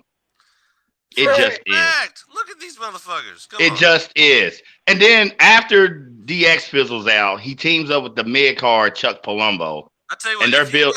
Wait. I'm just saying. Cousins are from. If you go to where my cousins are from, you walk in a bar, and I'm talking in the country. Right. You walk in a bar dressed like that, you are gonna get beat the certifiably fuck up. ass whooped. Exactly. Even I know that. Dog shit out of you as soon as you walk in there. They gonna think you making fun of them. Right. So. What the fuck? So what I'm saying is, and then you talk about Billy and Chuck and that whole gay story. Like, you know, is Billy Gunn like the gayest wrestler ever? Is that what are we doing here? Honestly, once you took us down that whole road, I feel like he looks gay to Goldust. You know what I mean? I feel like Goldust looks at him like, damn, you a fag. So Billy Gunn makes Goldust look like Goldberg. Yeah. Nah. Facts. That's how gay Billy Gunn is. Is that how gay Billy Gunn is? I mean, if you put them side by side and be like, which one you think's really gonna kick some ass? I'd be like, I mean, I'm gonna have to take the gold and black. This motherfucker right here, I don't know. Something about him says he looks a little bit more dangerous than this other motherfucker. With his shorts on. All right, we go ahead. I'm gonna tell you. They look like the two, and we're not picking on gay people. No, we love you, but I mean, the fact is these are straight dudes looking gay. That's why it's so funny. Because we are here at Blurred Minds Media. My fault. Go ahead, JD. Let me fix it before I tell you. We ain't picking on gay people. Nope. We got respect for gay people. But you ever met? I've known gay people, that gay guys that some could fight and some couldn't. Just like I know straight guys, some can fight and some can't. Right. Billy Gunn is the one that can't fight. Goldust is the one that will beat your damn ass. Exactly. That's what I'm saying. That's what they look like. One can't fight and one will beat you. Oh, Goldust is the one you said. You see him out. Oh, you all right? What's going on? Catch your breath, bro. Goldust is the one you see out and you be like, he's a faggot. I'm gonna whoop his motherfucking ass. and you wake up the next morning and both your eyes swole closed. Yup. That's gold dust. Billy Gunn is the one you slap in the club and he fall down in the fetal position. That's the difference in them for me. Because see, we here at Blurred Minds Media, we are all about progression. We are about inclusion. Okay, so even in tongue in cheek and parody, you know, if you think that, you know, we just sitting here on some gay bashing bullshit, you know what I'm saying? That's not the case. That is not the case. All right, and we have no problem letting anybody that wants to dispute that know. All right, that's not what we doing here. All right. No. It's a fun and parody. Here's the thing. There's a difference between bashing somebody, and there's a difference between saying something's gay when it's gay. Yeah. You know. And Billy Gunn, historically, had a bunch of gay-ass characters. And the sad thing is, I don't think Billy Gunn's gay. That's the right. That's what makes it funny. And see, that's what makes it funny. All right, y'all. I'm going to try to get back on the rail because y'all know how we love going off the rail, especially when the Godfather's in the house. Okay, it's still 1995. Yeah, that motherfucker right there. I swear, fucking Jim Corden. I swear. Anyway, 1995, reiterating, new generation. Vince is injecting new juice in the company. All right, so he's already premiered one pay-per-view, which was King of the Ring. That debuted 93. Now, you flash forward to 95, another new pay-per-view concept they come up with, In Your House. All right. How about Yokozuna and the British Bulldog? See, Jay Wall, once again, family. I told you who his brother-in-law is, right? You know, Bret the Hitman Hart. Yeah. Like, okay. See, once again. Bulldog. Yeah, family's going to be obviously a common theme tonight, y'all. All right. But anyway, Yokozuna and the British Bulldog versus Big Daddy Cool Diesel, Kevin Hall. All right. And of course, one of your favorites, Jay Wall, the Heartbreak Kid, Shawn Michaels. That's your guy. That's your boy. No. He's like, no. Wait, right. So who'd you say? Kevin Nash and yeah. Well, yeah, but this is when he was Diesel. And Shawn Michaels versus Yokozuna. Yeah. And the British Bulldog. Davey Boy Smith. Yeah. I feel like that's a hell of a matchup for real. Tag titles on the line, bro. Yeah. Did I mention? I didn't mention that. I didn't mention that. The tag titles on the line. I didn't. No. Well, now, yeah. Tag titles on the line. Well, Yokozuna and the Bulldog lose. Okay. Here's the problem. The actual tag title champions at that time was still Yokozuna and Owen Hart. Owen Hart could not make the match due to the birth of one of his children. So we gotta look. Oh my God, J-Wall. Controversy in the WWF again. How the fuck does that happen? The fuck? Well, what we gonna do? All the time. I'm gonna tell you what we're gonna do. Okay, and as much as I love Johnny Cochran, we talk about trailblazers as far as legal eagles, and I love me some Johnny Cochran.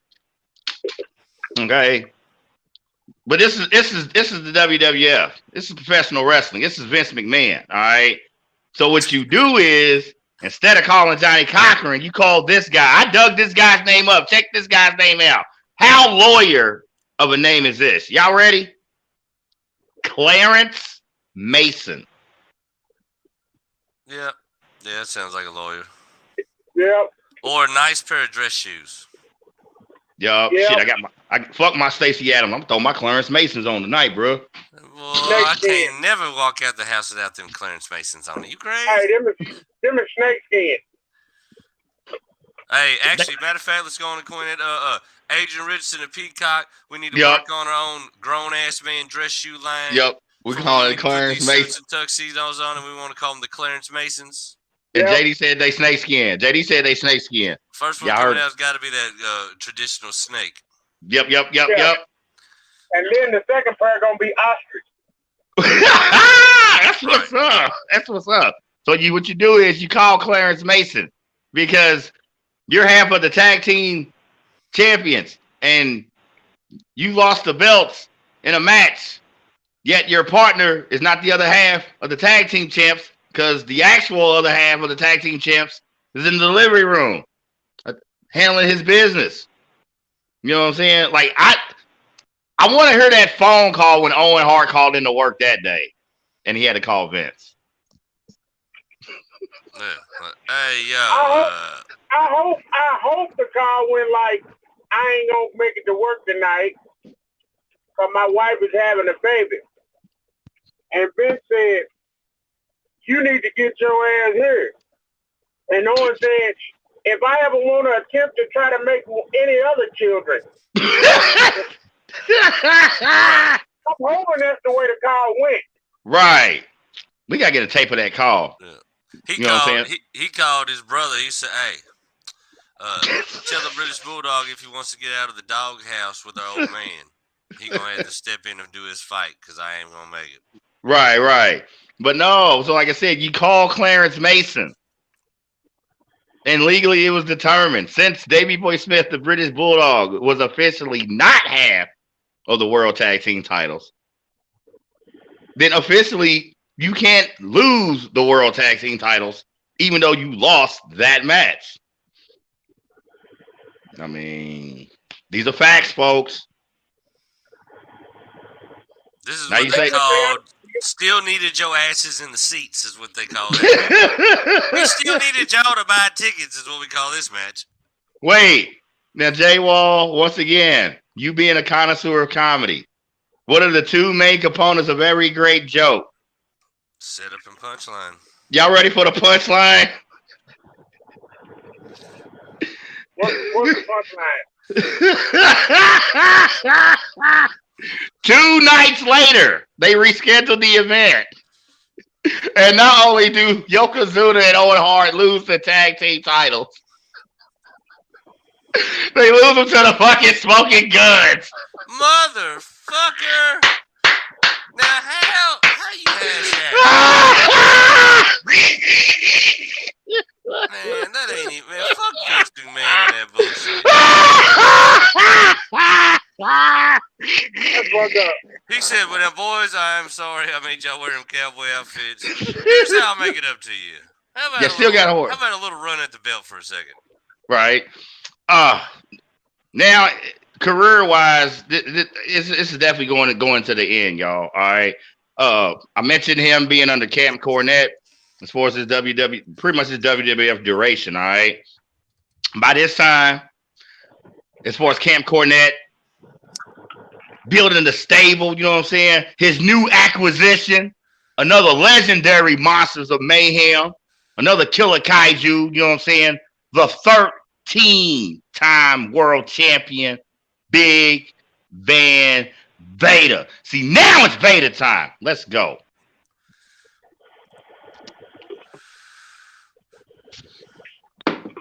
And one of the only pictures of the night was somebody standing next to Yokozuna, and Yokozuna doesn't look twice their size. Right. Y'all go back, watch Monsters of Mayhem. The whole show was great. And my favorite segment, I love to say the best for last, Jay Wall, you know what I'm saying? The Vader segment. Okay. Oh, yeah. All right. So Yokozuna's feeling a little alienated. You know what I'm saying? Cornette's really, you know what I'm saying, really pouring a lot of his professional energy into Vader, you know what I'm saying, pumping him, giving him that push, you know what I'm saying? All right. And it leads to Yokozuna doing a face turn. Oh. Okay. Kind of the culmination of that. There was a 6-man tag match. Okay. Matter of fact, it's such a face turn. Are you ready for this, Jay Wall? He orders Mr. Fuji to replace the Japanese flag with the American flag. Oh, I see. See. You shit on the old bars and stars until you need us, huh? I see. Right. Yokozuna just found his immigration paperwork. You American, huh? Now? Yeah. You can't wait to be an American now, motherfucker. Yeah. You done found your immigration paperwork and you're doing your classes and you learning it already. This old masked big fucker done showed up and scared your ass straight to the motherfucking American flag. Look at you.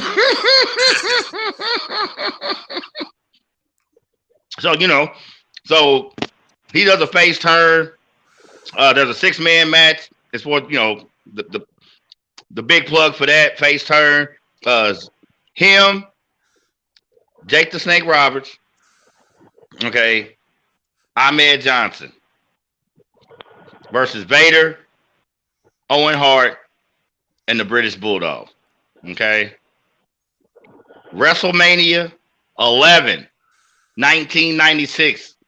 Time and place when this huge 6-man, literally huge. Any match Yokozuna's in is huge. But for a 6-man tag, this is some really good billing, man. I mean, listen to this, y'all. All right, the newcomer. One of my favorite finishing moves of all time, even though his career crashed and burned. We talk about Ahmed Johnson. Pearl River Plunge, named after his hometown, Pearl River, Mississippi. He from the bottom. Okay. Yokozuna. You know what I'm saying? And Jake the Snake Roberts. All right. Somebody we profiled on a Psychology of Mayhem. I wish you could still find and dig up that show. That's one of the ones that got pulled from the U-Ho banner. Thank you, Vince. All right. And Owen, we just run it back. Okay. But 6-man tag, Jake the Snake Roberts, Ahmed Johnson, Yokozuna, British Bulldog, Owen Hart, and Big Van Vader. You know what I'm saying? Because the beef is on when it comes to Yokozuna and Vader. You know what I'm saying? They go back and forth. The 6-man tag. They have another really great series of matches. You know what I'm saying? 2 weeks later, after that WrestleMania, all right, because Yokozuna's got to take more time off to try to lose more weight again. So 2 weeks after that 6-man tag match at WrestleMania on a Monday Night Raw, Vader breaks Yokozuna's leg. Anytime someone's got to take some time off for real life injuries, more times than not, they will sell an injury in ring. Continuing on my theme of needing the alcoholic libations in the second part of this Yokozuna segment, because this is literally possibly one of the saddest things I've ever seen in professional wrestling history, ladies and gentlemen. To get Yokozuna out of the ring, they literally had to bring a forklift. Jesus, I can imagine. How big was he at the time? Okay, this is 95. Oh, I almost forgot. 640 pounds. Yeah, you're going to need a forklift. From his 1992 WWF debut to now 1995, you know what I'm saying? This man has gained, 640, 505, 135 pounds. Damn. And the thing is, you gaining 135 pounds on top of being 500 plus. He knows the whole cows, ain't he? Man, whatever they got over on the islands. Because like I said, JD, when you go back and watch the first part of the show, he's part of the Island Boys, that Anoa'i tribe. Okay, the Samoans, The Rock. Yeah. The Usos, Roman Reigns. Yeah. Okay, so whatever they got over, whatever animals they got over, that's what the fuck he was eating. They eat a lot of pork. Yeah, they do. And did he get a spot in the movie?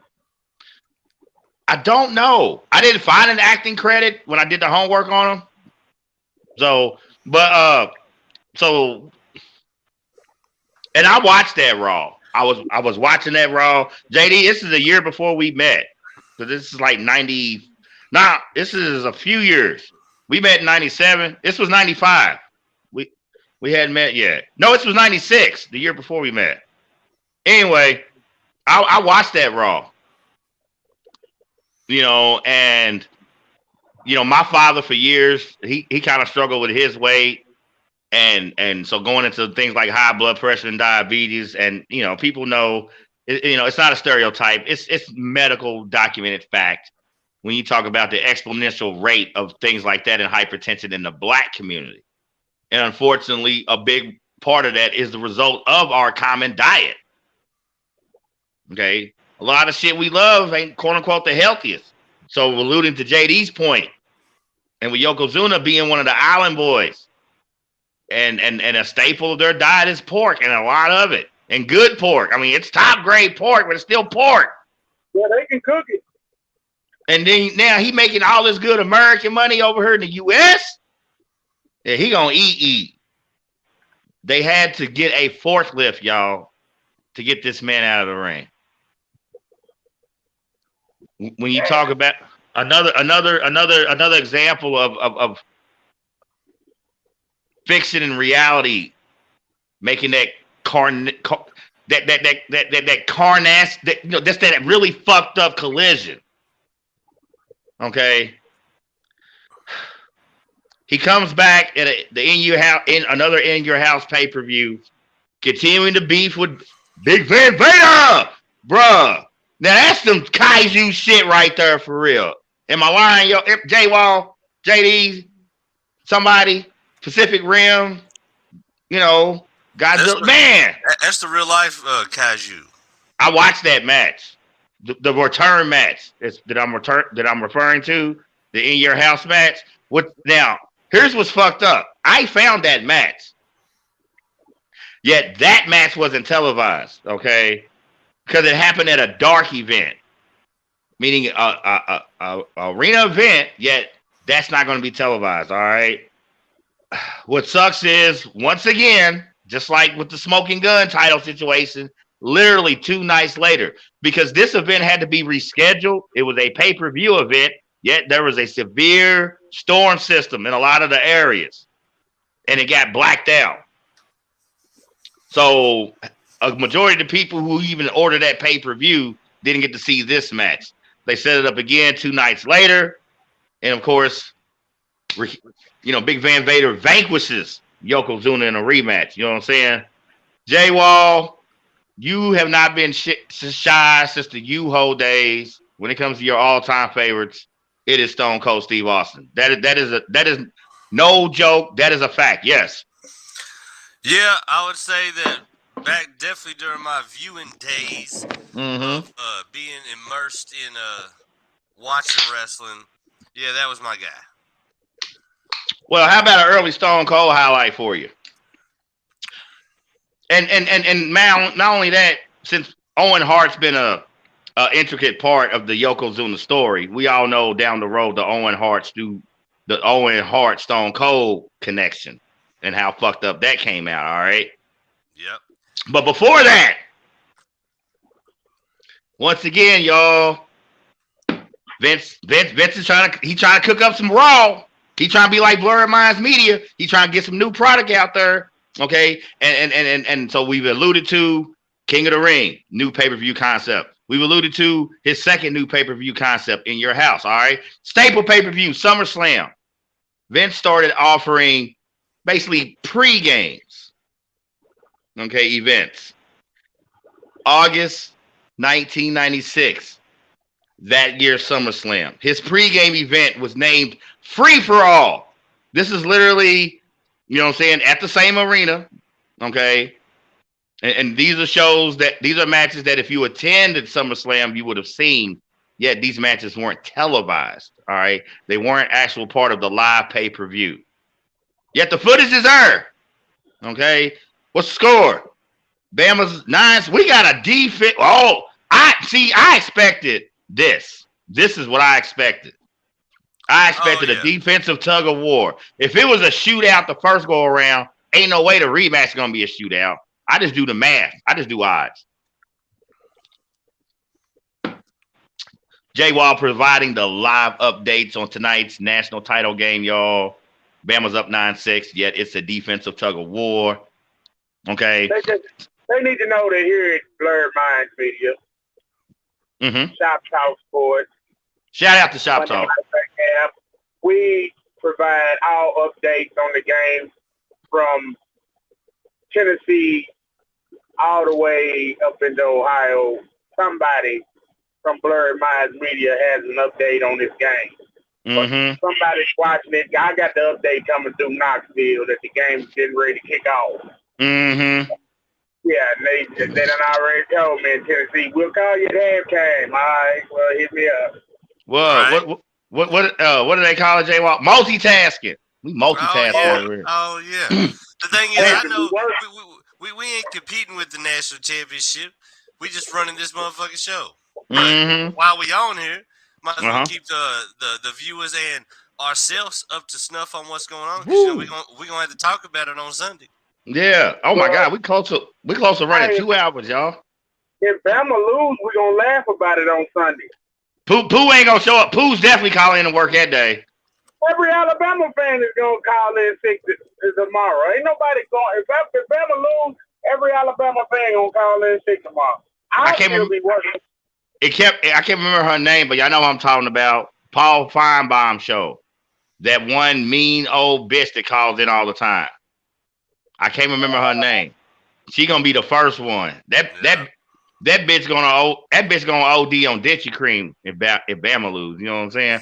But anyway, look, I'm telling you, y'all. So like I said, Vince trying to inject new juice, and part of that, he at certain pay-per-views, he offered bonus content. What they call it, J-Wall? Bonus content. Yeah. Okay. Like we think about throwback DVDs, the bonus content. This was free for all. Okay, this was free for all. Okay, the preview show for SummerSlam 1996 featuring Yokozuna in a match against J Wall's all-time favorite, Stone Cold Steve Austin. Another testament in the rattlesnake. Another testament to the sadness that I feel. I will continue to feel that I witnessed because I ordered SummerSlam that year. So the free for all segment is included in purchasing SummerSlam. I've already had to describe how I had to witness a forklift carry this man out the ring as he has struggled with weight issues his entire life before we even knew him as a professional wrestler. So having to see this on the public stage, and this is the 90s still, when you talk about the early days of body shaming and imaging, and oh my God, I'm 110 pounds. I need to get on my Peloton bike. I need to put my bony ass on this Peloton bike and get even bonier. Oh my God. I'm gonna clip that and I'm gonna run that. You better clip the shit out of it, bro. You better clip that, bro. Clip that. It's good. It's good. I'm laughing because, like I said, it gets sad. It's sad. We've had to witness this man get carried off on a forklift. We had to watch this man struggle his whole life. And now when you talk about the free-for-all bonus content for August 96, that year's SummerSlam pay-per-view, less than 2 minutes into the match, as he attempts one of his two signature or staple moves, the bonsai drop, which is just, You see that? That's going to land on Stone Cold. There's only one problem. Like I told y'all, going into this 95-98 segment, this man started the year weighing 640 fucking pounds. And the good Lord, he looked over Stone Cold that day. When you talk about my reference earlier, J Wall, and manipulating physics, here's another example of that. Those rings couldn't support that weight. Those ring ropes couldn't support that girth, that force. And as Yokozuna springing, gaining that momentum to drop that bonsai drop on Stone Cold's fucking chest and face, the ring ropes break. The ring ropes break. There it is. That's like the great fall. That's like the fall of Rome. He rolled out of the way. Boy, if he didn't roll out of the way, there wouldn't have been no Stone Cold career after that joint. So wouldn't have, if he wouldn't have got that little half a roll on, it would have been. It was the curse. I mean, like I said, wouldn't have to worry about Owen Hart dropping him on his goddamn head. Get out of my brain, J Wall. Get out of my brain, J Wall. About to say the same thing. Y'all know Owen Hart's been part of this Yokozuna story and a lot. Yeah, this is precursor to that unfortunate incident. You know what I'm saying? So, like y'all said, it wouldn't have been no Owen Hart and Stone Cold situation if he had got out of. Run it again! No, fuck that! Run it again! Run it again!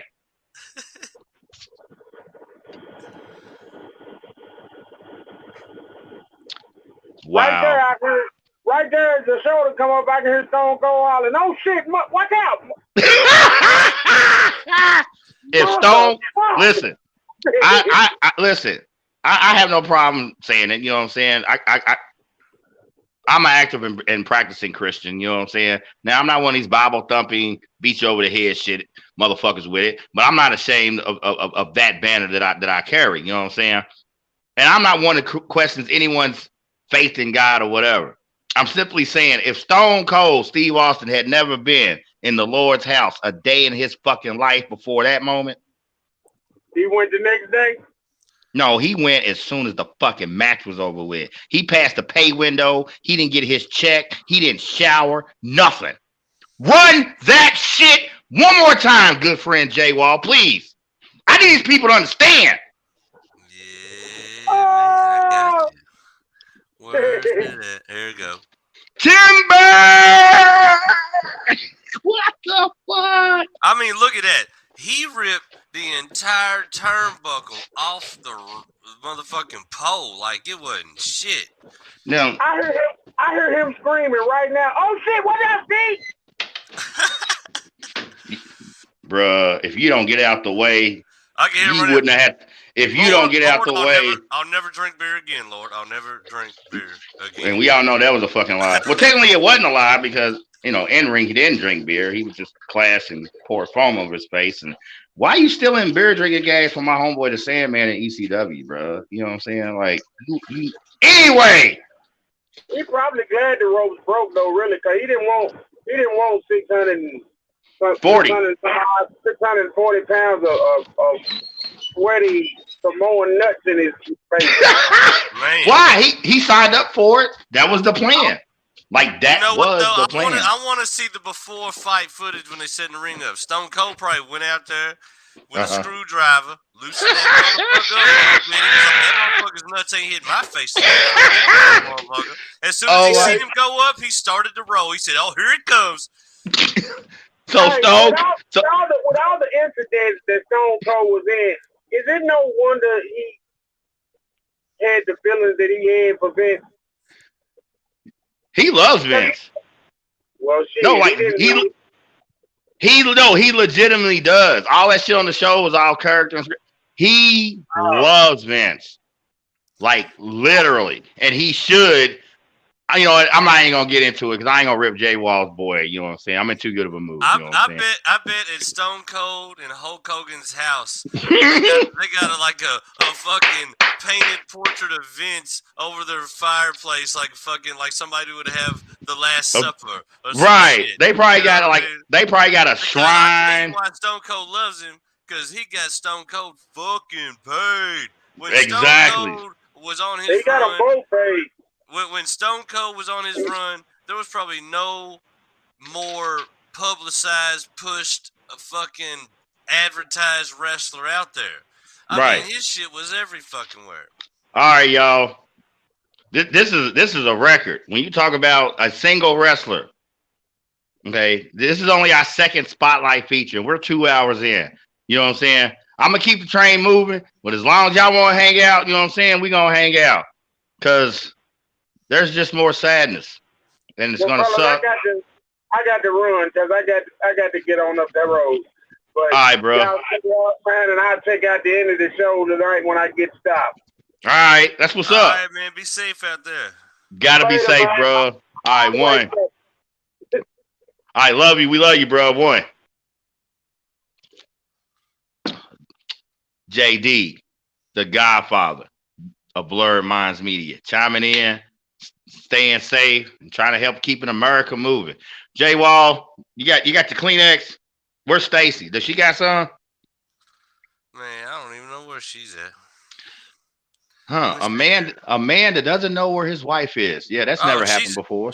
She's in the house. I just don't know. Oh, okay. Hey.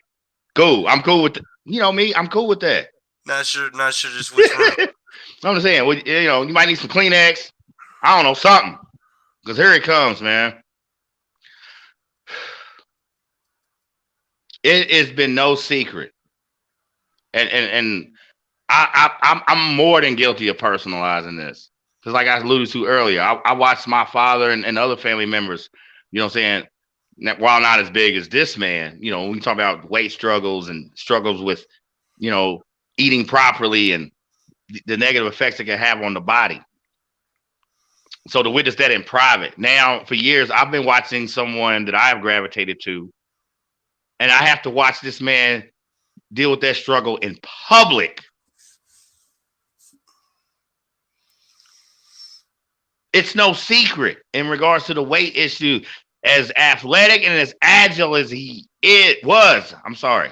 say is, yet, you know, was. First shot J-Wall showed y'all. Real time, moving. Okay, nothing doctor. That standing round, look at, man.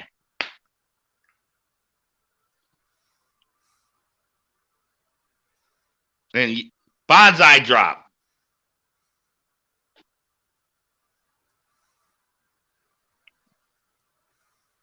Here he goes, man. Everyone knows that Vince couldn't deal with it anymore.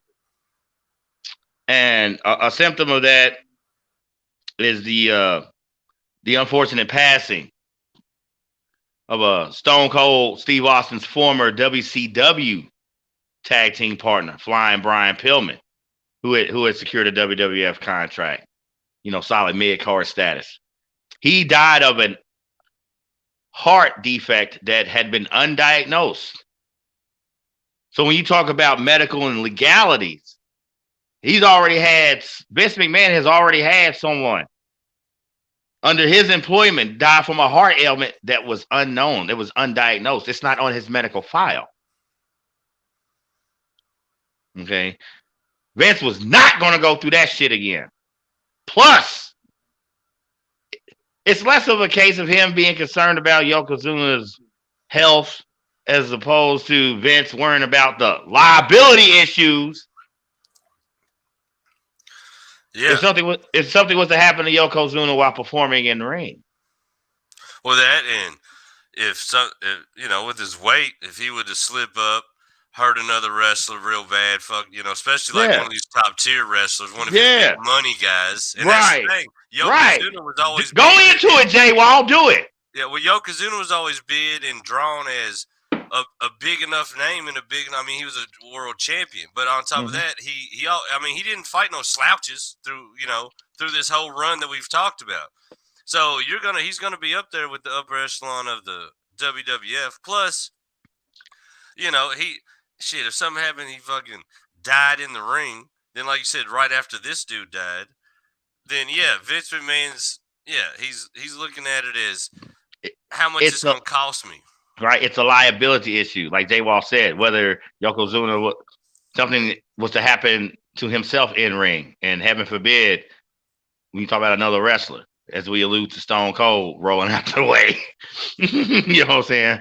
Because even while it's scripted, and the guy's got to take that hit or that bump, 640 pounds of that. Yeah. And that's shit could happen. Right. Go ahead. Like with the move that he was trying to do, it's a signature move. He knows how to do it and perform it safely. You know what I mean? But with him just losing and all that weight coming crashing down with no control, bro, that could fuck you up in a heartbeat. Yeah, the energy, the inertia. That is the inertia. Ooh, I like that word. Generated. All right, but it gets sadder. Long story short, May 1998, due to the issues that J-Wall, the Jerk, and myself have alluded to, Vince McMahon, and not only does he do it, J-Wall, Vince does it himself directly, giving Yokozuna his official WWF contract release. Damn. He didn't send him a memo. This is 98. So what? Early days of internet still? Early days of email? You've got mail. Yeah. No. Vince, no. It's not. Vince didn't write a letter and send it himself. Vince pulled a pinky. You're costing me too much money. You cost me too much money, JW.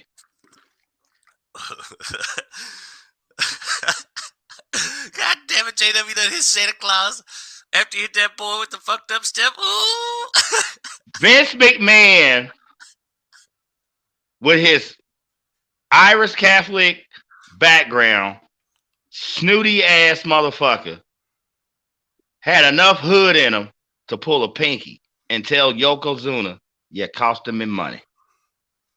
Yeah, not for nothing. I'll give him a little bit on that. You know what I mean? You could have had somebody else do it, sent something to his house, wrote him a letter. It's 98. It's 98. No, remember, yeah. At least you had the nuts to go down there and do it man to man. The one time Vince's balls didn't go on vacation. We love you, Vince. To wrap this up, J Wall, Yokozuna, he's got to eat figuratively and literally. Got to keep working. So hits the indie circus from 98 to 2000.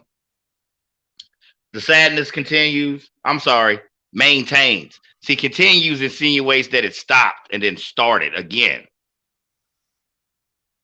The sadness maintains. Okay.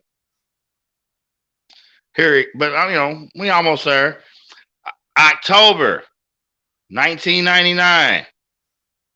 He is on a English or British wrestling tour. It is called the Heroes of Wrestling.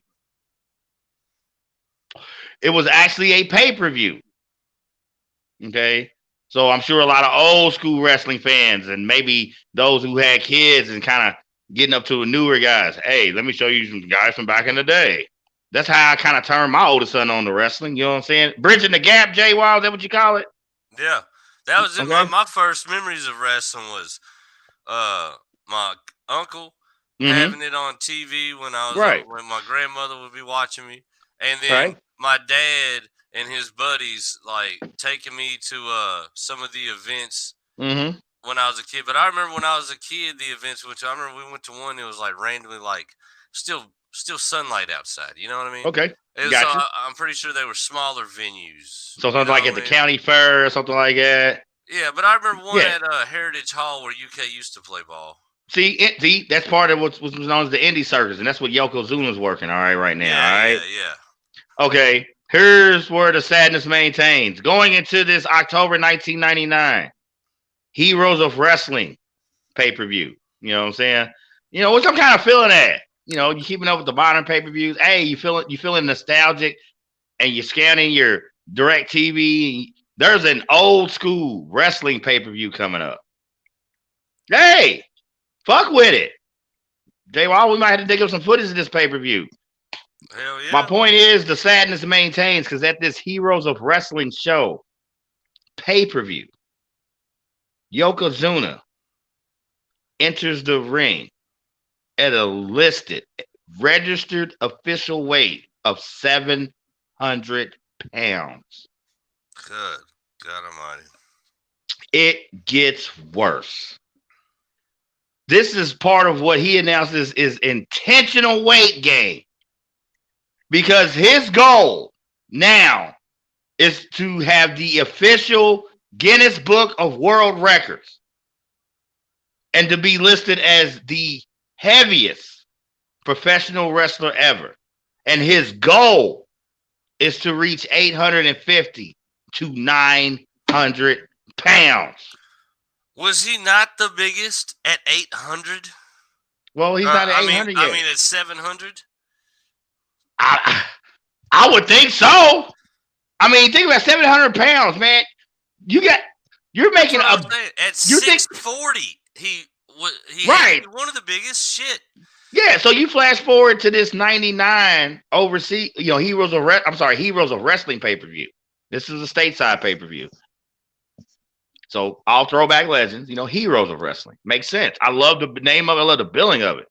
A throwback nostalgia, featuring those guys, yet as a pay-per-view, taking a break from the current format. And he comes in this thing weighing 700 fucking pounds, dude. And his goal is to get to that he can actually get around is amazing. But the fact that not only can he get around, he's getting in a ring and going to do a sport, wrestle, entertain people. That's nuts. Because like I said, if you see those shows with those people that are 600-700 pounds or what have you, they ain't really getting around like that. No. I mean, they're doing good just to get up and go to the bathroom. This guy is walking down a ramp, getting in a ring, and about to go toe-to-toe with somebody. That's... No, I mean, it's awful that he's picked up this much weight, but at the same time, it's pretty fucking impressive that he can still be able to do that. Speaking of going to the bathroom. The piss break. Piss break part 2, baby. But yeah, man, and like I said, it's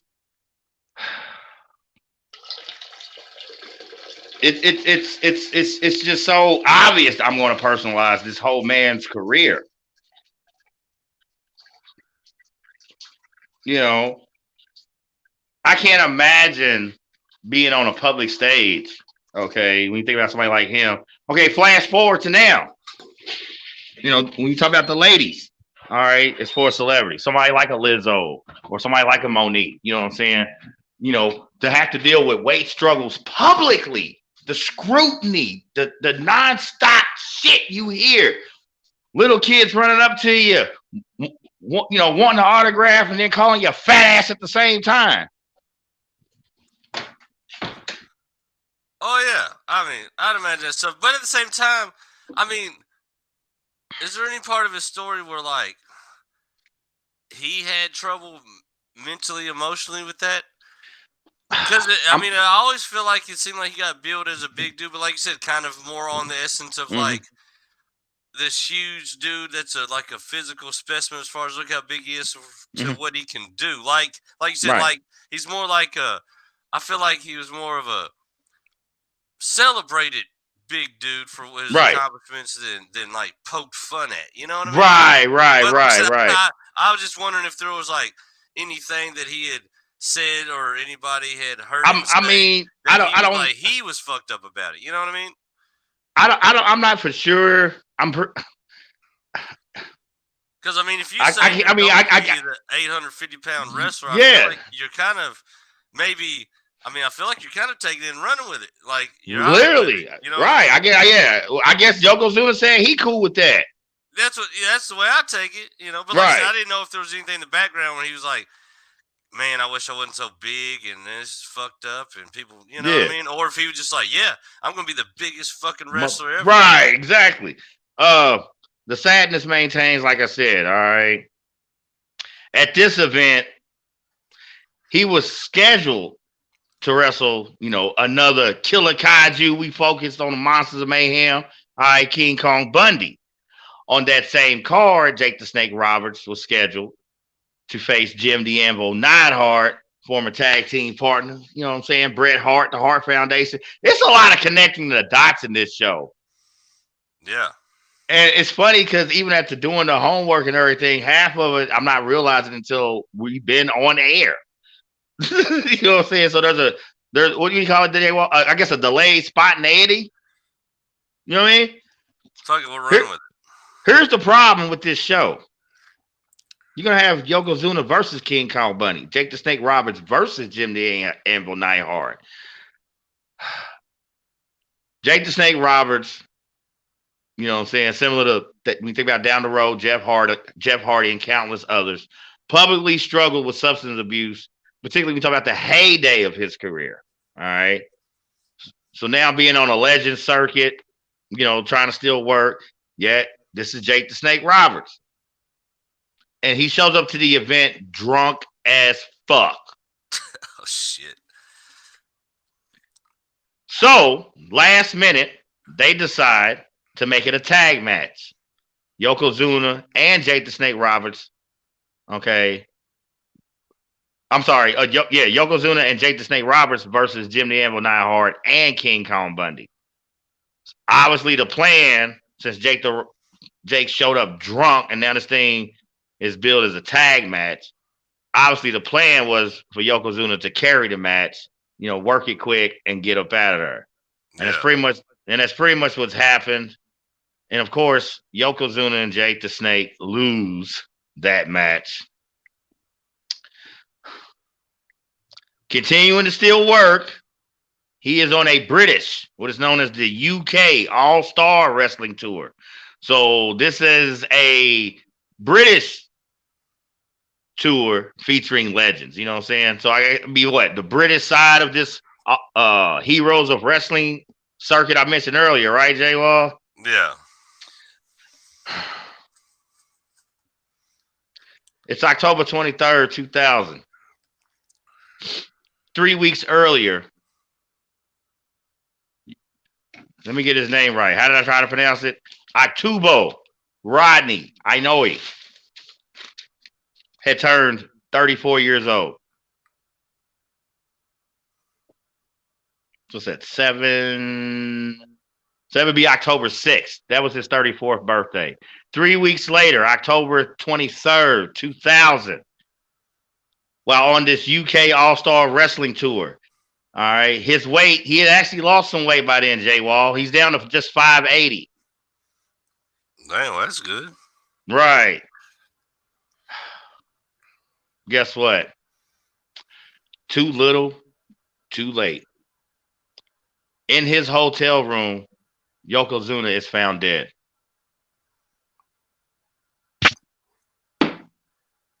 Three weeks after turning 34. Damn. Now, initial reports were saying a heart attack and blah, blah, blah. But I'm sorry, yet upon further medical review, it's come to find out he actually died of what is known as a pulmonary edema, which I am familiar with.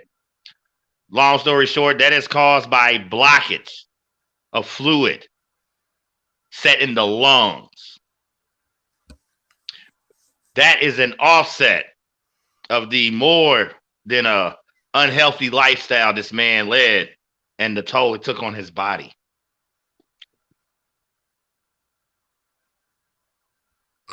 34 years old. That's wild. So in his heyday, in his run, he was what? I mean, he was pretty young through all his championships and everything. Yeah, when a lot of your top stars, when you talk about when we talk about top stars, like they've gotten that push, they're there. I mean, 34 is kind of like prime time. Yeah, I know. That's what I'm saying. And he was already world champion stuff in his 20s. Yeah, but think about it. At 34, because of his weight issues, he's already at 34, you know what I'm saying, to make a living working indie circuits and Legends tours. He's got to be the youngest motherfucker on a Legend circuit ever. Yeah. He's got to be. Like, that's wrestling Benjamin Button style. How's that one? Right. That's wild. But I'm telling you, that's crazy too, though, just to think about when he was fighting all these legends and he was a champion, he was like in his 20s. Well, yeah, because think about it. Technically, like I told you, he died October 23rd, 2000, 3 weeks after turning 34. His indie circuit run started in 98. So actually at 31, 32 years old, he was already on on Legends tour. That's wild. That's a short road. It's a short road, but the thing is, in a short run, he accomplished a lot. That's wild. Which makes sense. You know, if you want to call it a poke or jab, whatever his size. I mean, that's kind of cool. I think that's symbiotic. You know, I've always felt that. Okay, like Vader. Now see, Vader had height. Vader was what, like 6'2", 6'4". Yeah, when you talk about the weight he carries, Vader maxed out.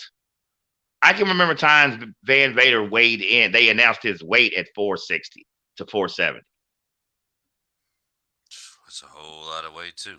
Yeah. Now, granted, he's got a little I guess, quote unquote, advantage due to his height and more, quote unquote, evenly distributed.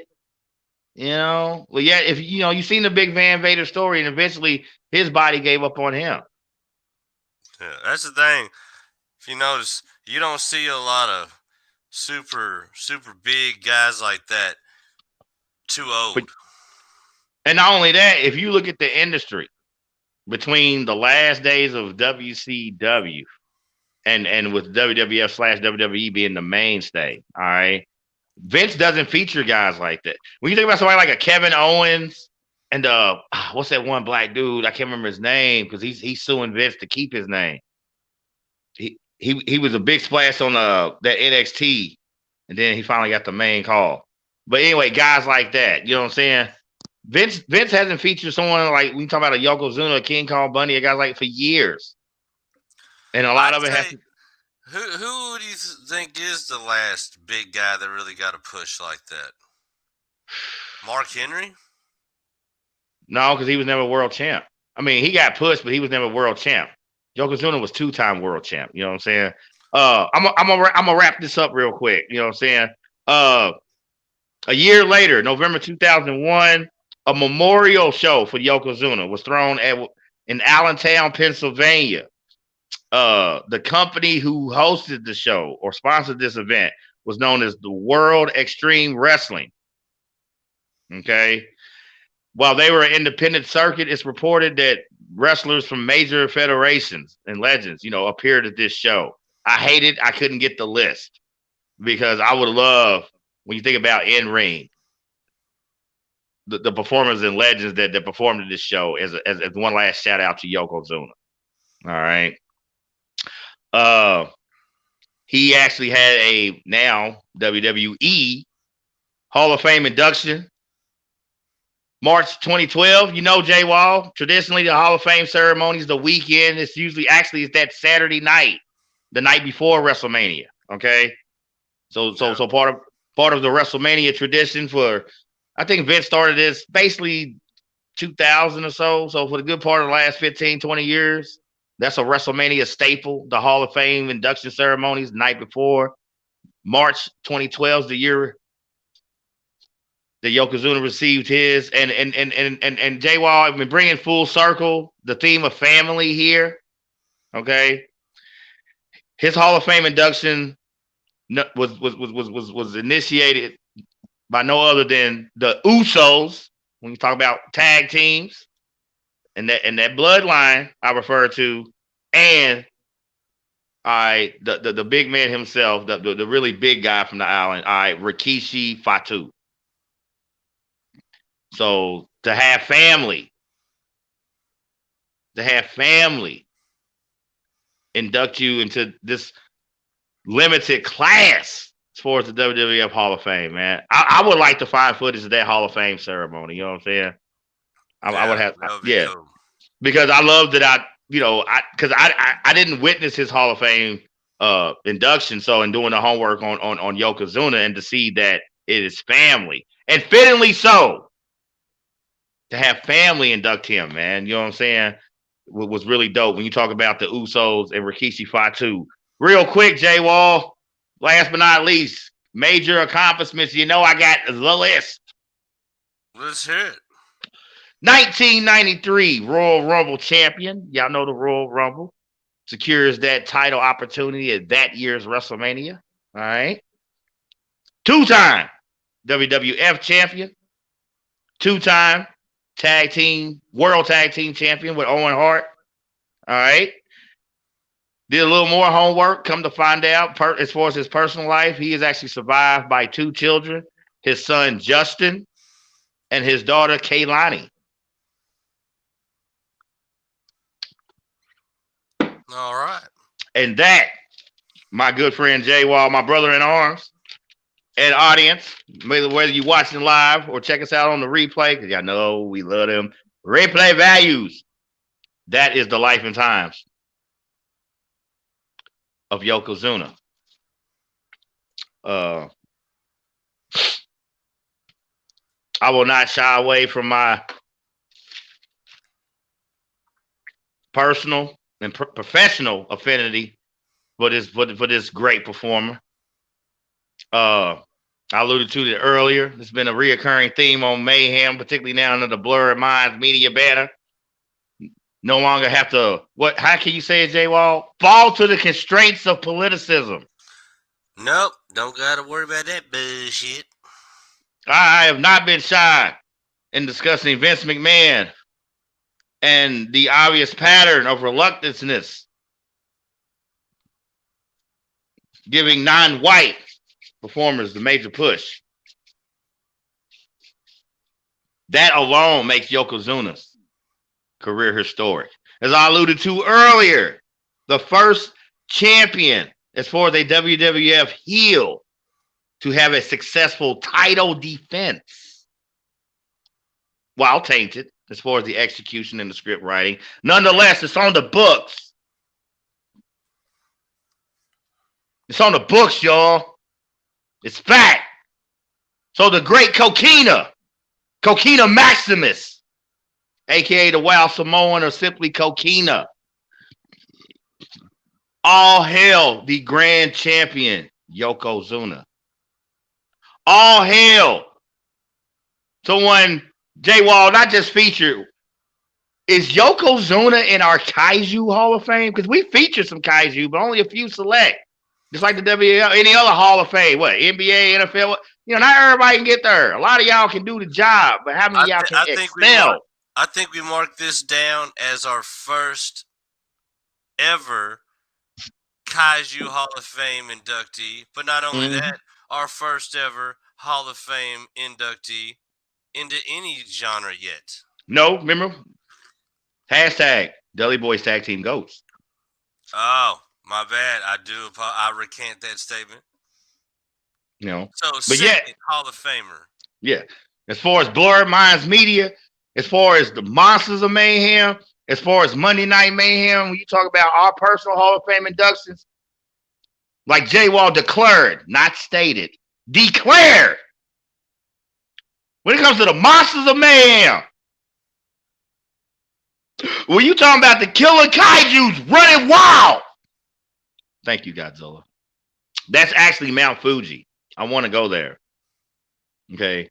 One of my favorite original on-screen Godzilla battles happened there. All right. The original, Ghidorah, the three-headed monster. All right. It's a 3-on-1 match. Godzilla, Rodan, Mothra versus the greatest Godzilla foe ever. The only monster in the series to have two names. King Ghidorah, a.k.a. Monster Zero. Yet when you talk about our Kaiju Hall of Fame, because that's our inspiration for all the Monsters of Mayhem. Okay. We love the Kaijus. We love monster movies. Okay. Our Kaiju Hall of Fame first inductee will be, is, has been, and forever be crowned Aktubo Rodney Inoue, a.k.a. Yokozuna. We fucking thank you. We here at Blurred Minds Media thank you. Anyone who watches this program and supports us, watch, subscribe, like, bitch, whine, moan, hate, report us to the feds, have us on a congressional hearing and C-SPAN. We don't give a fuck. We will not relent in our celebration of this man. We will not shy away from the public health issues this man struggled with due to the duration of not only his life, his career, in the public spotlight. See, ain't no hiding when you a kaiju. Ain't no slipping into the darkness. No ducking and running for cover. The spotlight is on you. Tonight's spotlight is shined by Blurred Minds Media. The new faction. And we shine our spotlight when it comes to Monsters of Mayhem. When it comes to Monday Night Mayhem, we shine our spotlight tonight on the first kaiju in the Hall of Fame in regards to Monday Night Mayhem and Blurred Minds Media. When you talk about the Monsters of Mayhem mixtape, our first kaiju induction is the one true Yokozuna, the grand champion. How you love that? How you love that, J-Wall? Hey, I'm with it. That's what we do over here. We respect the legends, give them their flowers, and we are making all this here is going to be our own historical. We're making our own Monday Night Mayhem history book of legendary wrestlers. This is our time capsule, y'all. That's what we're saying. We're making sure we're putting in our own fucking chapter in the book of wrestling.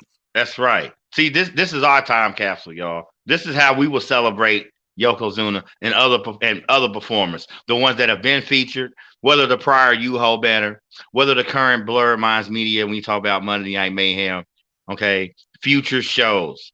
We will not stop. We will continue to do our diligence. We will continue to dig through the crates. We will continue to put in the work, the time, and the effort in doing the homework and bringing you the best in alternative content. And this segment of alternative content, when it comes to Monday Night Mayhem, when it comes to this throwback wrestling focused discussion, that's what we do here. We ain't got time to argue top 10 list and blah. No, we're not doing that. We love who we love, and we're going to talk about it. Shout out to Big E and Shop Talk Sports and the whole panel, but we're going to talk about it. We don't care how uncomfortable it makes you feel. Your feelings don't mean shit when it comes to facts, motherfucker. That's the problem a lot of you people out here. You let your feelings get in the way of logic. You let your feelings get in the way of facts. And these are the facts. This man's a 2-time WWF champion. This is a man who went against legends like The Undertaker in their staple matches, the casket match. This is a man that was 2-time WWF tag team champion. This is a man who, if weight issues, while never would have been eliminated, it could have been at least curtailed in a healthy manner. God knows the story career this man would have had. First WWF champion as a heel with a successful title defensive run. Vince breaking the mold. Vince breaking the rules. That's the respect this man had worked for and deserved. We celebrating him tonight. Hell yeah, we are. Shit. We let them know what's up. They know what the drill is. We 2 hours, 38 minutes in. This one was crazy. I say we fire up the motherfucking drop and we ride out. One last thing, y'all. All right. Reminder, J-Wall's movie Militia. Okay. You know, we're not dealing with the smoking guns. See, that's not the true Wild Wild West. While it's fiction and entertainment, you know what I'm saying? You want to dig into that Wild Wild West for real? J-Wall's movie Militia, Thursday night, this Thursday, 8 p.m. They will be discussing, there it is. Okay, they will be discussing the Western legend, 1994. No, I'm sorry. I think that was 1993 was the year, 93, 94. But Tombstone, okay, Val Kilmer, Kurt Russell. Who's going to be your Huckleberry? Check him out, yo. Johnny Ringo. Just walked over your grave. Exactly. Hey, y'all got to check out J-Wall, man, that movie Militia, particularly the Tombstone edition, a modern day enough, still Western classic. They will be discussing that, all right? And last but not least, all right, shout out to Emmett Richardson and his wife, as I love to call her, you know what I'm saying, just sis. Check out Shell, Chic and Unique, all right, jewelry and beauty supplies, kiosk located in the St. Matthews Mall, all right? It's cool to look good and save money. Like, that's actually a good thing. It really is. You know, you can look good without having to break your pockets. All right. And one way you can do that, especially the ladies, because J-Wall, we're all about inclusion and progression over here at Blurred Minds Media, right? To a point. So for the ladies or fellas, because look, fellas, I ain't stupid. You know what I'm saying? I'm on my OG swag, all right? Y'all know that I know them W-2s is rolling in. Y'all know that I know Valentine's Day is just a month away. Y'all know that I know if you wanna get out the doghouse with that sorry ass bitch you been fucking with, you check out Shell's Chic and Unique kiosk in store, St. Matthew's Mall. If you can't get to the spot, that's cool. Because you fucking with Blurred Minds Media, the new faction. Shell's Chic and Unique.com. Okay? There's the secret. There's the secret, man. That's the secret right there. That's the passcode. If you can't check her out at the kiosk in the St. Matthew's Mall in person, there's the code to looking fly and saving you a few dollars while you're at it. Stylish and saving is a cool thing. Check out Shell Chic and Unique, y'all, man. Real talk, all right? Adrian Richardson, as y'all already know, the Peacock line. J-Wall, you seen that new one he dropped? Oh, yeah. Black and white joint's hard. What did I tell you? I need 2 per. Give me 2 per. And Nelly, I'm not giving you a check. You got enough money as it is, all right? But yes, check out Adrian Richardson Peacock line. Okay. Shell Chic and Unique. Jewelry, beauty supplies, all right? J Wall's movie Militia this Thursday. Tombstone. All right. We repping Wild Wild West. J Wall, you might need to queue up Cool Mo D, man, for your show, bro. Like, real talk. You need to find that shit. You know I'm going to check out that replay because, unfortunately, I might have – well, I can't say unfortunately. I can't chime in. I got to work. I might be on the back end. Who knows? But anyway it goes, check out J Wall's movie Melissa, y'all. Tombstone. Real shit.